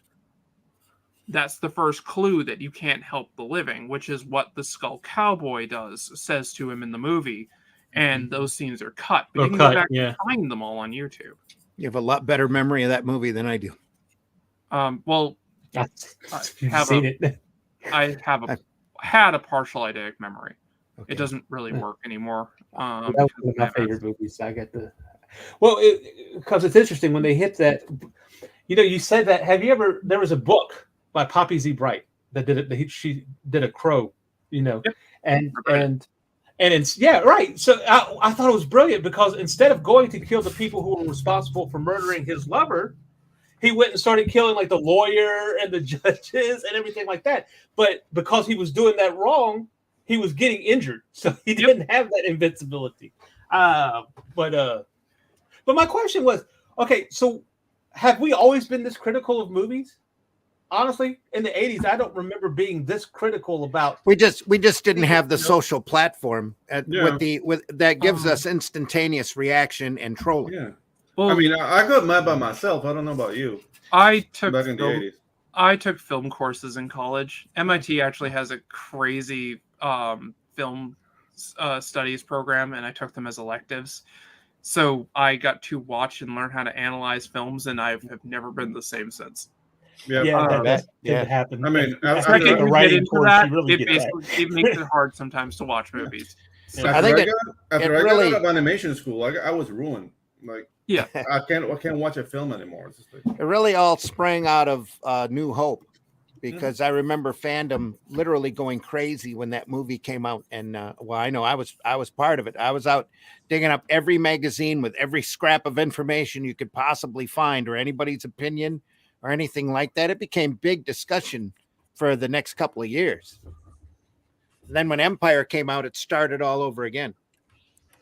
I think that was actually really critically panned, wasn't it? Like, it was. Empire was not critically panned in the initial review. The initial fan review of it, people didn't like it because it was much darker. Mm-hmm. It wasn't until it started to hit its momentum that it picked up. But you can go back to the early Star Logs when it came out, and you just see hate review after hate review after hate review for The Empire Strikes Back, and it's remembered fondly as the best Star Wars movie. Yeah.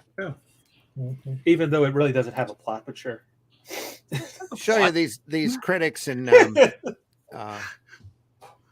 really don't know a lot about what they're talking about. Star Wars movies. Yeah. That's all real pulp adventure, you know. That's what it's meant to be. It's a popcorn movie.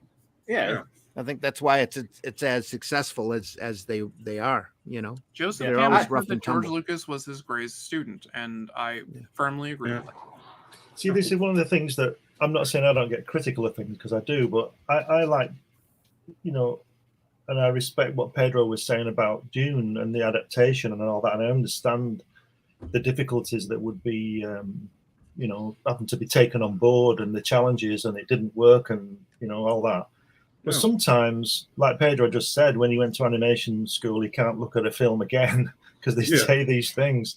And I just think that while it's great listening to you all talk about these things, sometimes you just need to just watch it and just just enjoy it, and don't think, oh well, that should have been that. And, so many years to realize that again. I'll tell you, one of the best films for me, one of my favorite films is Fury. You've seen that Brad Pitt with the Brad Pitt tank movie. It's a great movie. Yeah, it is super fun and really good. I enjoy it. And so at the end, they take on the entire Waffen SS, and there's 5,000, and they kill them all. Yeah.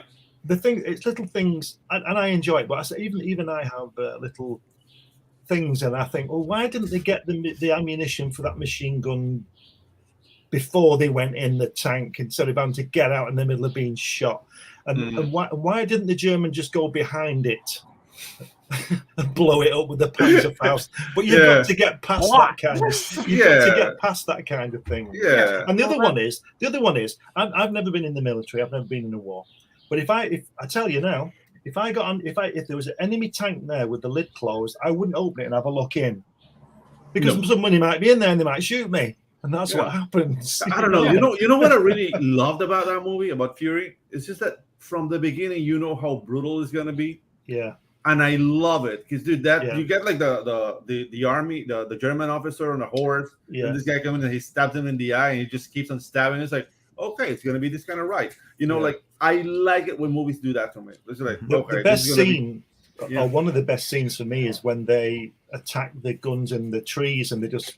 All the tracers. That's just an amazing shot. Dude. That's just incredible.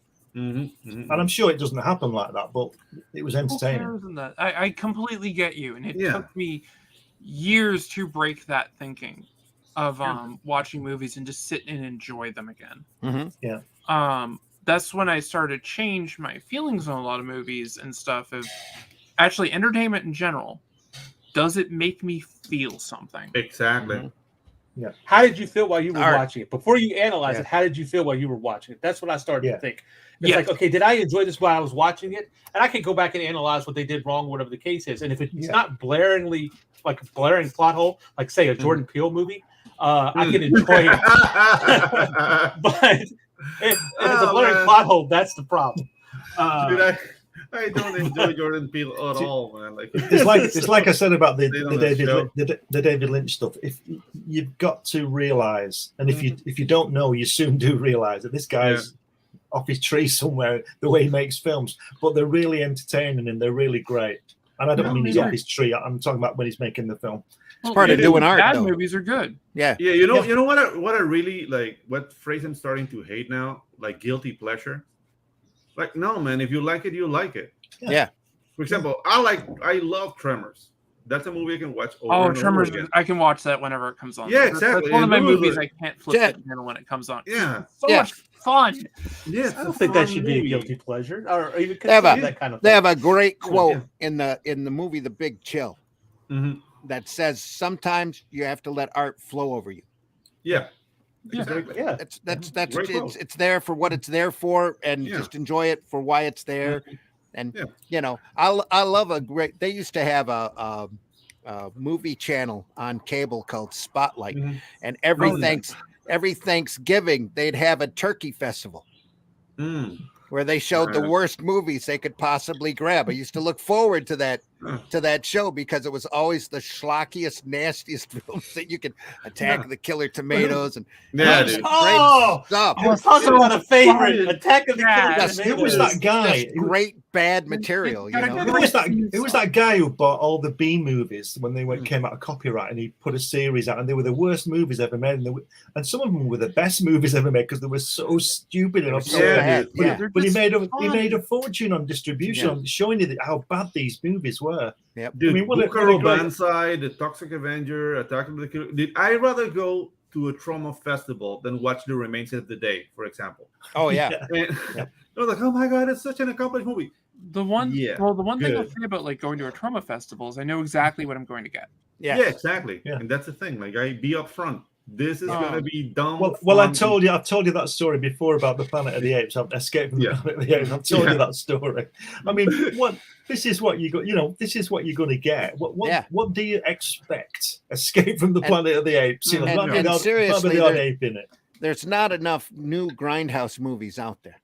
Exactly. And there should be more. I love the Grindhouse film. Like one of my favorite movies is Last House on the Left.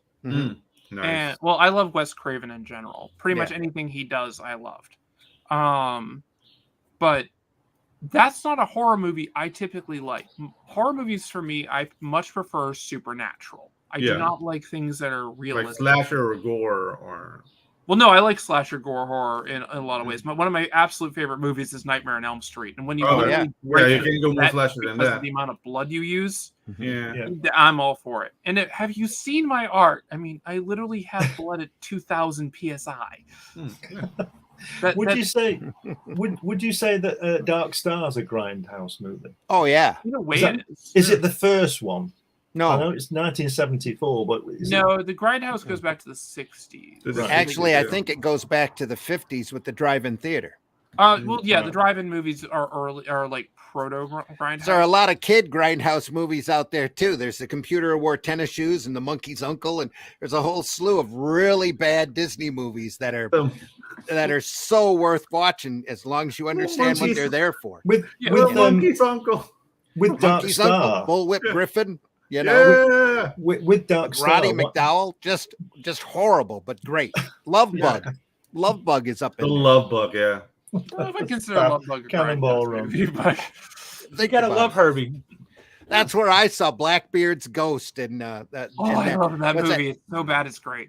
You go to these, you go and see them at a drive-in movie. You just sit there and just lose yourself in whatever's up there. You don't have to. You're not supposed to think. That's just the way it is. There's this movies from the late 70s. Like they were trying to do Ray Harryhausen animation without Ray Harryhausen. And they were mostly like Adventures of Sinbad and whatnot, and they were so like pedestrian effects. And you can't go wrong with a Harryhausen movie. Exactly. Oh, no, it doesn't matter what it is. Just sit and watch the thing because you're going to enjoy it. And some of them, like Jason and the Argonauts, just evergreen. You just can't touch it. That's what I say. If you're able to see and speed up, like the frame rate or whatever on those. It's still amazing. I mean, it's just dude. Yeah, the thing is that he was exposing on twos basically, just to save money. So that's why it kind of looks kind of choppy. But he's posing, it's untouchable. Like that guy. You're sitting there moving models at a hair's width per frame, and then trying to match it up to live action. Randy, doing stop motion animation, we're talking weeks. On a scene. For like a 5-second scene.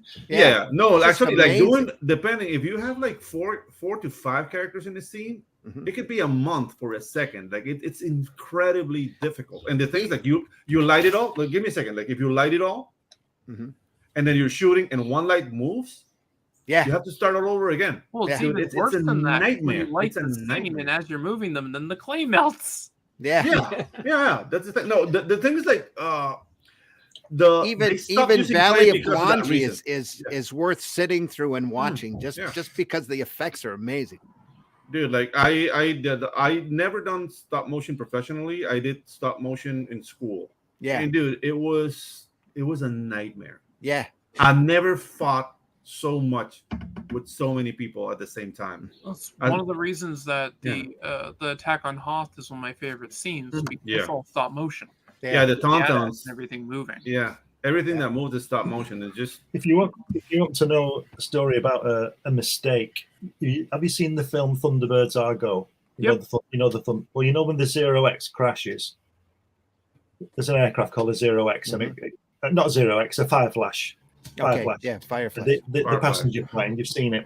Well, what must be one of the biggest mistakes ever. When they made that film in 1966, I think it was, that model of the Fireflash cost £2,000 then, which is probably about £30,000 now, £50,000 now.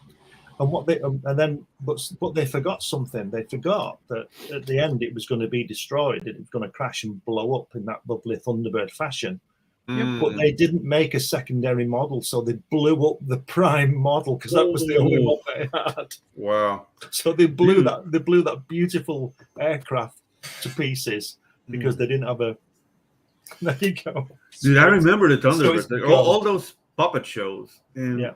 From the Super 60s. Marionation. Come on. Super Marionation. Yeah, the marionettes. Puppet show is puppets is hand up. Yeah, this is marionettes. Sorry, this is not Jim Henson. We're talking about Super Marionation. Yeah. Sorry about that. I saw those in Spanish. Get it right. I saw those in Spanish, Glenn. Sorry. Don't fall back on that one. Don't play the Spanish card. Yeah. Hey, I got it ready for every second. Has anyone seen any of the martial arts movies that they use the marionettes for, where they do the intricate wuxia fighting sequences with the marionettes and stuff? Just Team America. Team America. Yeah, Team America. Yeah. Well, yeah. I mean the real ones, like the Hong Kong actual films. No, that would be kind of neat. And it's a shame. It's a shame Team America didn't catch on either, because I could stand to see more Super Marionation out there too. I love that movie. The best part of that film is when she goes into that bar, whatever it is, restaurant, and she goes, what's he called? Dan, and there's all those guys, and she shoots them all, and then she just goes, Dan. And when he's sick, when he drinks and he's sick in the. Oh yeah, and he's like puking for. There's a lot of good touches in that film. Very underrated movie. Yeah. Oh dear, Matt Damon. And to think they did Team America because they couldn't get the rights to Thunderbirds. Yeah. They wanted to do Thunderbirds. I wonder why. I'm not really sure I'd want to give Thunderbirds to Trey Parker or Matt Stone. Just saying, but I did enjoy Team America. Anderson Estate sitting through an episode of South Park and going, no. Yeah. It's just not going to happen. No. My mother and I were watching the classic Thunderbirds together. She's like, I watched these as a little girl. And I'm like, I watched these when I was a little girl. Because you guys put them on for me. And it's a shame that those pop-up video, the pop-up episodes that used to be on Spike or G4 aren't still available, or I haven't found them anywhere. Where they go, cabinet handle coming in 3, 2, 1, poink. Yeah. Do you know you call it marination? Super Marination. Super Marination. So there's this movie, and I've never seen that ever since. Like I saw it like in the late 80s. I was like 7. Called called. Okay, it was called Capitan Escarlata, the Scarlet Planet. No, Scarlet Captain. Yes. Captain Scarlet. Captain Scarlet. Yeah. Captain Scarlet. Dude, that was like a gloomy movie. Like they lost in the end or something. Oh yeah, right? yeah.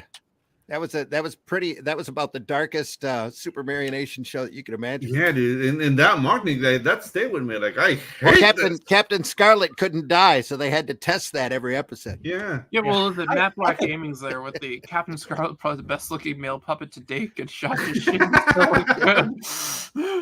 I think it's that's an art form that's just been abandoned, and I think there's a huge expansion for it. Yep. That's you go back and look at the evolution of what Anderson did, where he went from kiddie shows to Fireball XL5, and through Stingray to Thunderbirds to Captain Scarlet, even up to UFO. It's just an amazing. I was just going to mention UFO. Or Terrahawks, I should say. Terrahawks was all Super Marionation. Yeah.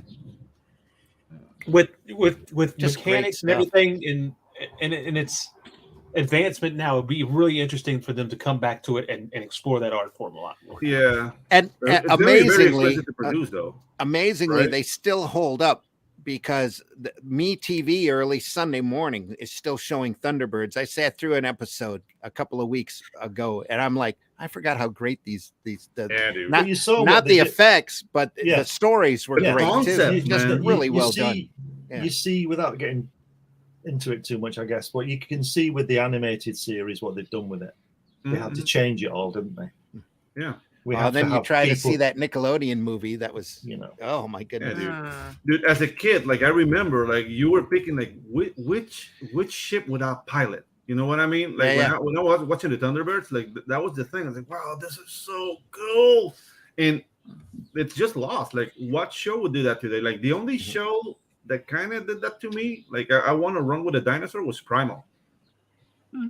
Yeah. You know what I mean? It's just like shows are not doing that to kids anymore. That was what, 15, 20 years ago. No, Primal's like 2 years ago.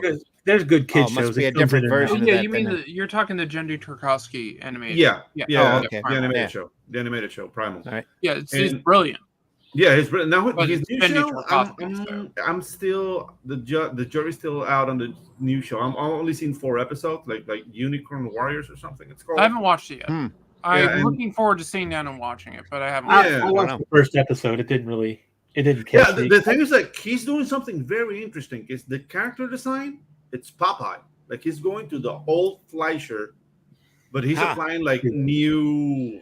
Where is this on?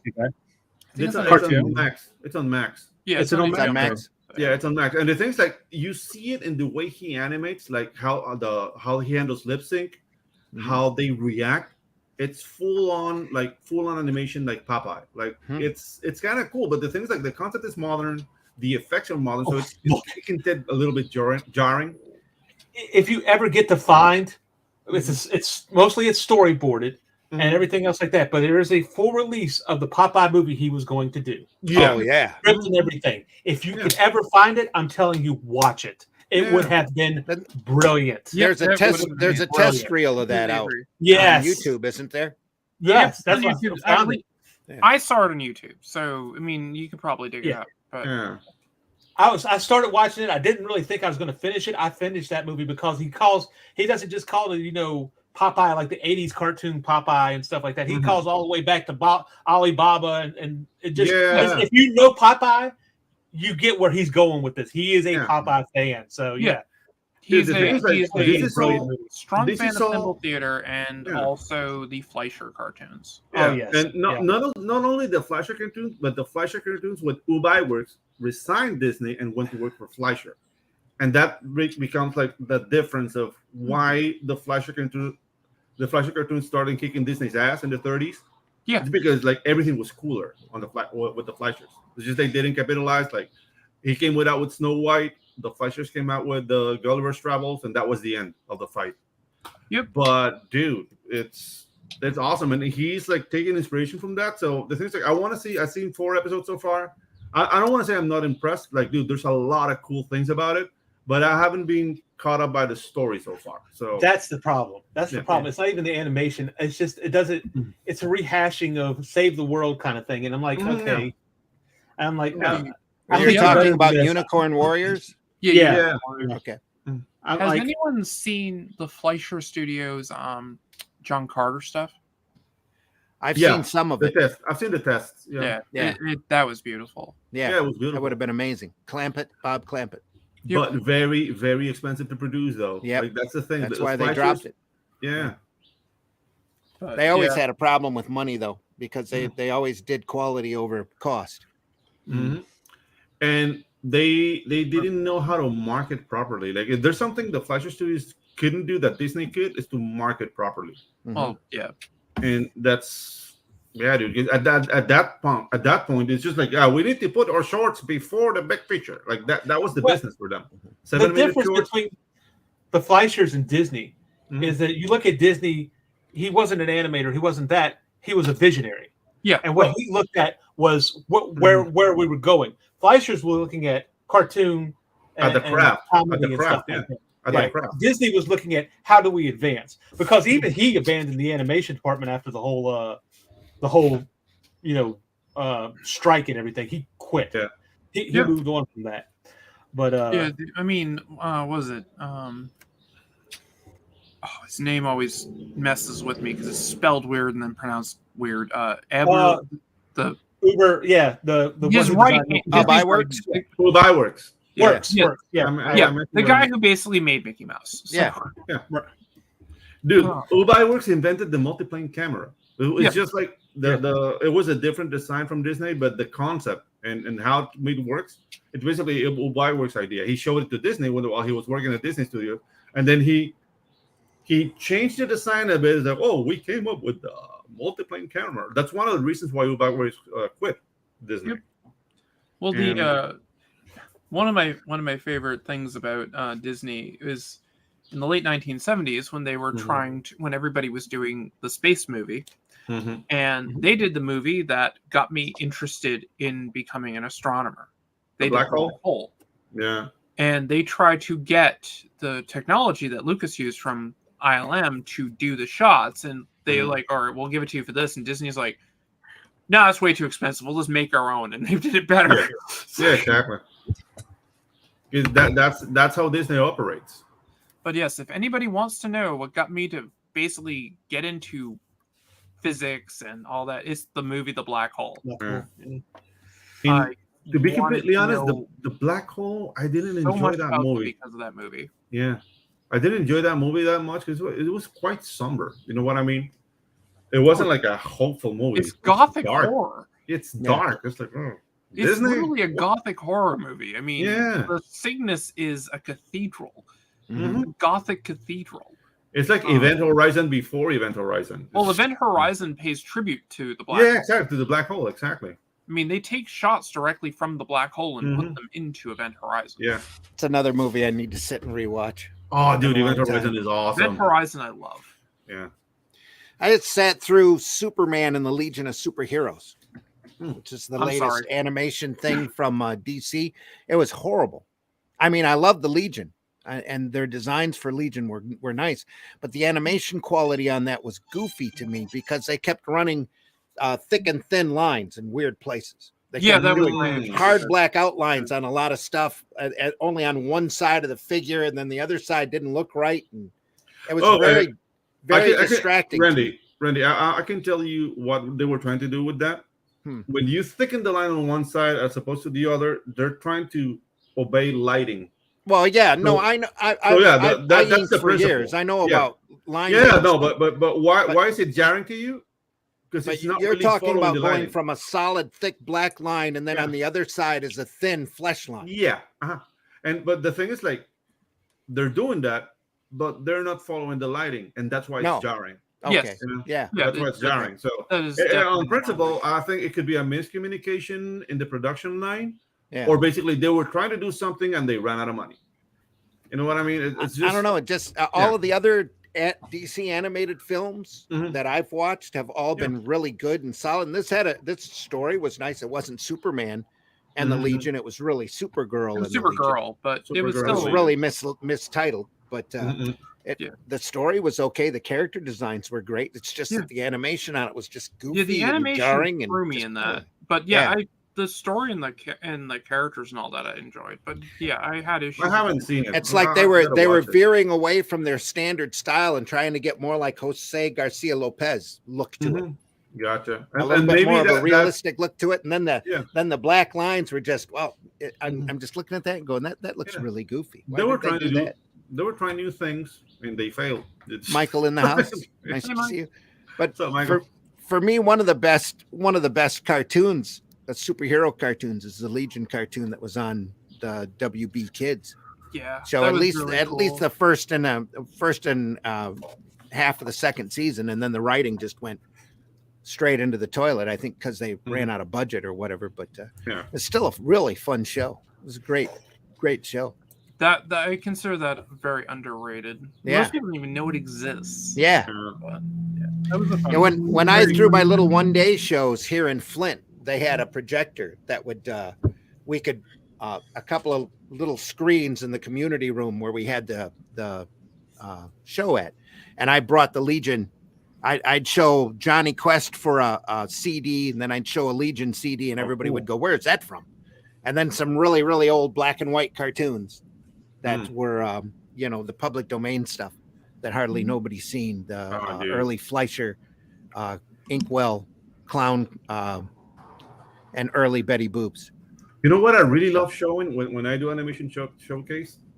Private Snafu. I just love what Warner Brothers did that for the U.S. Army. And it was adult oriented, but it's you can find that on style. You can find it on YouTube. It's all over. I have it on DVD. No, not even on Blu-ray. I have it on DVD. Like I bought it way back when. Yeah. And that's something that you only find it if you know about it. Yeah. Because somehow people, there's like racist connotations to it. Like, dude, you guys were at war. Like I don't see any problem with that. It's just like, dude, it's a test of its time, and the animation is freaking excellent. Everything is just awesome there. But also Heckle and Jekyll from Terry Toons, I think. Terry Toons, yeah. Terry Toons. Yeah, same with like Woody Woodpecker and stuff like that. Yeah, Woody Woodpecker. That's Walter Lantz, and the things like Walter Lantz came in like almost at the end of the game, so you get a lot of limited animation with the Woody Woodpecker catalog. Like you get really well animated shorts. And then you get into what Hanna-Barbera did, and let's do it too. He was around for a while, so there's a lot of different versions. So you can see the jump in quality. Like class-wise, it's really nice to show. Like, okay, so this is Woody Woodpecker before 59, and this is Woody Woodpecker after like the block booking ended, and like basically studios don't have the money to make animation anymore. Yeah. And happy 40th. Belated. That was 40. It literally came out 6 years to the day of the original Star Wars movie. It's May 25th, 1983. Yeah. No, 1982. How long was that one in the theaters? That's the movie I was thinking of. Great animation, totally changed the way cartoons are made. Yeah. I mean, was that in the theaters like for a year, like or 6 months or whatever the case was? It was in the theaters for a very long time because I remember seeing it around Christmas time in the theater, and that was the third time I saw Return of the Jedi in the theater. Well, they'd pop those movies back up. Oh yeah, quite a bit over the years. Yeah. Oh yeah, they did. No, I mean, I was 3 when I saw it, and I wouldn't have turned 3 until August. That's why I was wondering. Yeah. I mean, I don't know. Don't get me wrong. Akira is great, but Hideo Otomo did make an impact, but he didn't make a bigger impact than Hayao Miyazaki, I think.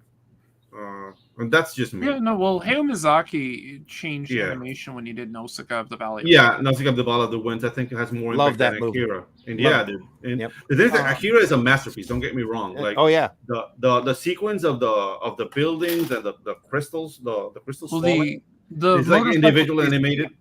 Yeah, the motorcycle chase is amazing in itself, but the level of work on that scene of the crystals falling, it brings any animator to tears. This is like, oh god, yeah, no, that sequence is beautiful. Oh no, and if you see Steam Boy, his next movie after 10 years after Akira, The movie didn't do that well, but dude, And he finished the cure. He says, "I ain't doing that again."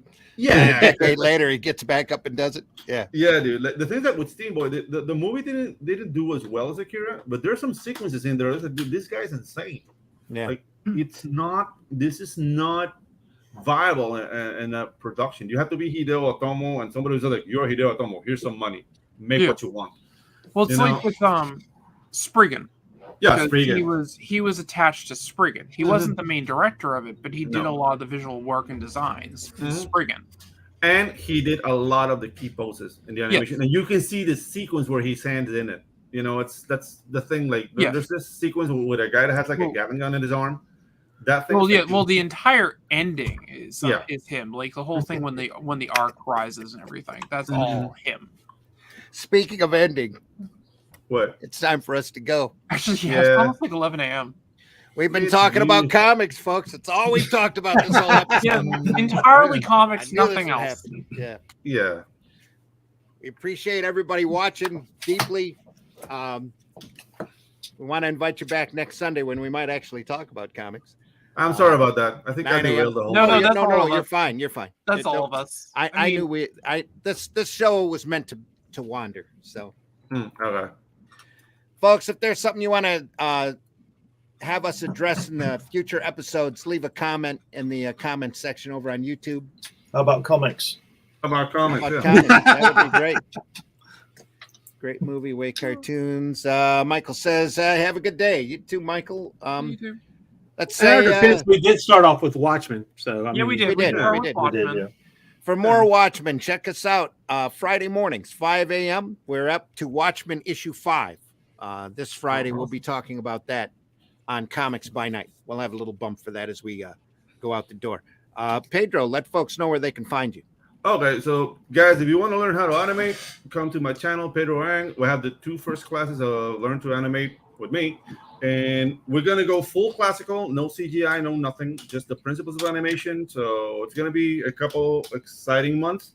After I put up class 5, I'm going to do some live streaming. So be on the lookout on that on Twitter at Anguilla. And the channel is Pedro Ang, just like you see it here. I want to check out your animation stuff. Yeah. I was looking for that thing in. Allison, let folks know where they can find you. You can find me right here on the Indie Comics Network, especially every Friday night. Yes, I have the entire my love over here. But yes, you can find me here every Friday afternoon from 3 to 5 p.m. with Arting with the Alley Cat. And I believe all of my stuff should be down in the doobly-doo below with the Indie Comics Network. So I'm on all the major social medias and all the other fun stuff. And I try to come in here and harass everybody on Sunday mornings when I'm awake. When you're awake, when we're all awake.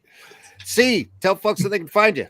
Always, you can check out my Linktree /C Michael Lanning, and of course, coming up starting the first Tuesday of June with Chad Perkins, we'll be doing Build a Comic, where we will be doing a comic book live, putting it together. That from character design concept all the way through. So check it out and see how many times I can make fun of Chad during an hour. Oh, I still want to get in on that at some point. And it's his birthday today. Yeah, same here. Yep. Yeah, happy birthday, Chad. Yeah. We may pretend that we hate. Maybe we do hate. I never know these things.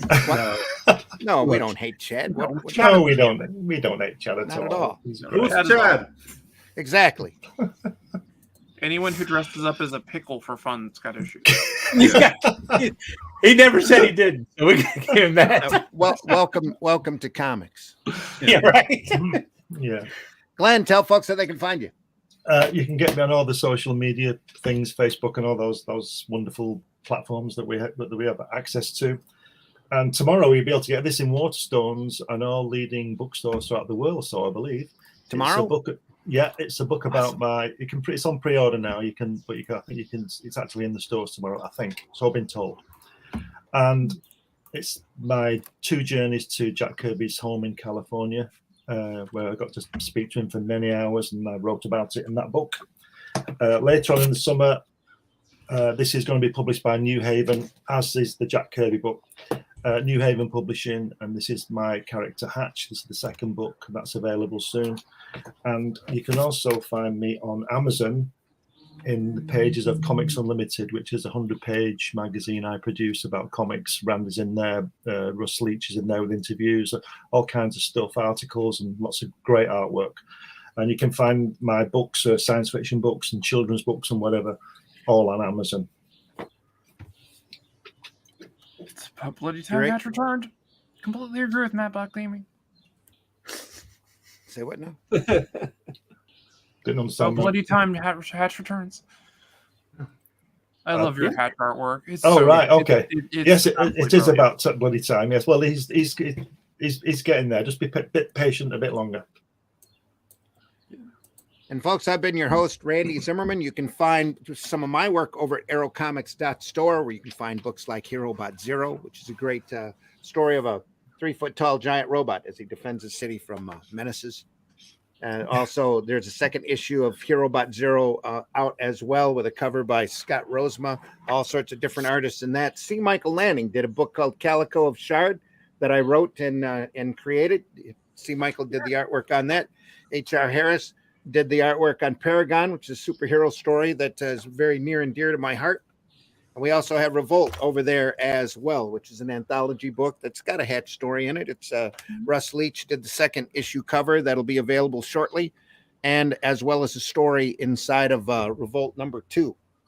So go over there and check that out, aerocomics.store. Go over to the Indie Comics Network and check out Comics by Night. That's on Friday mornings at 5 a.m. as we talk about different great comic artists, sequential artists, and sit there and analyze and take a look at their work. And then there's Sunday Funnies, where the conversation goes who knows where. And we're talking about comics today, though. All comics. It goes Anyway. funny. Okay. Nothing about movies. Nothing. The Bible never came up. Never. Yeah. No need.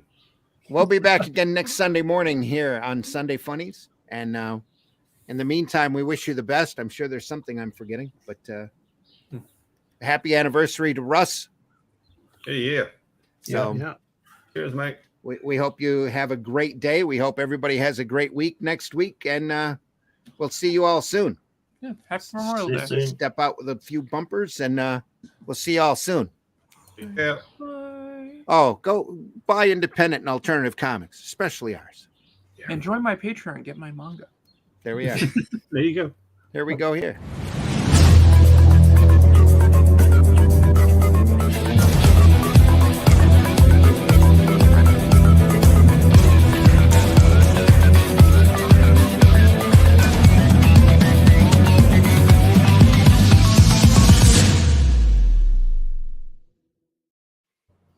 Remember what I was forgetting? Over at fundmycomic.com right now, there's a campaign for the Fool for Arrow Comics. Arrow Comics has a few campaigns over at fundmycomic.com that's going on right now. The Fool is one of them. That's my book that I'm really happy about. It's about a guy who fights street crime with practical joke weapons. And when anybody he ties up for the police, he takes a section of their clothing and incorporates it into his action suit.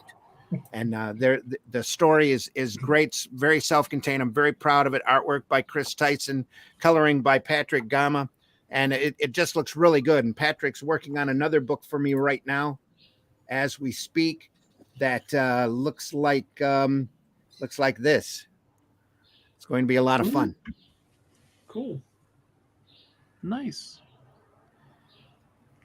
I So gotta do Robot Zero for you. Well, you what?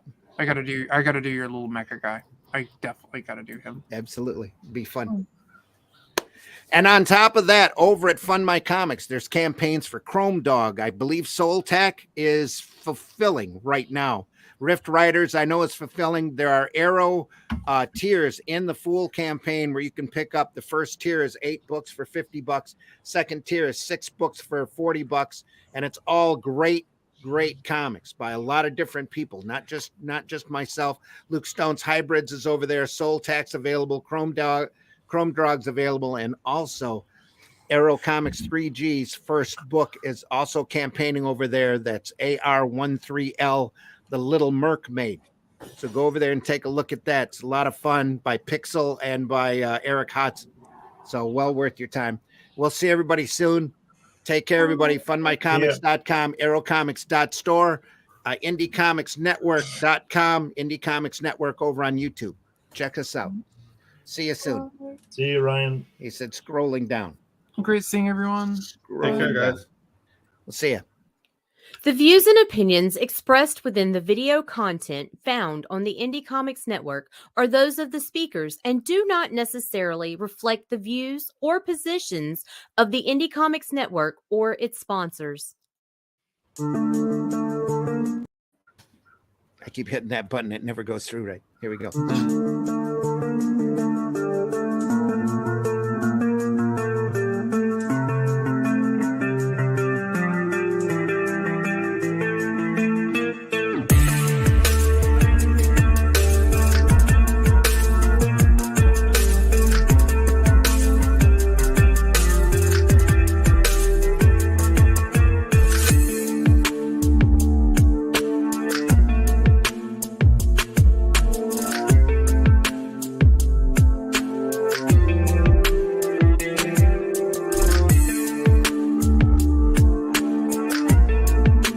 In the middle of the night or early Friday morning, depending upon where you are in the world, a group of experienced comics professionals get together to examine and instruct about the art form that they love.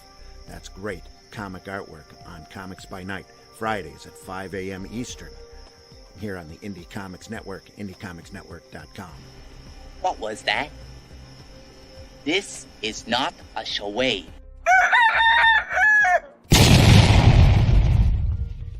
A bullshit? A bullshit? A bullshit? A bullshit. Thank you, notes. And I was just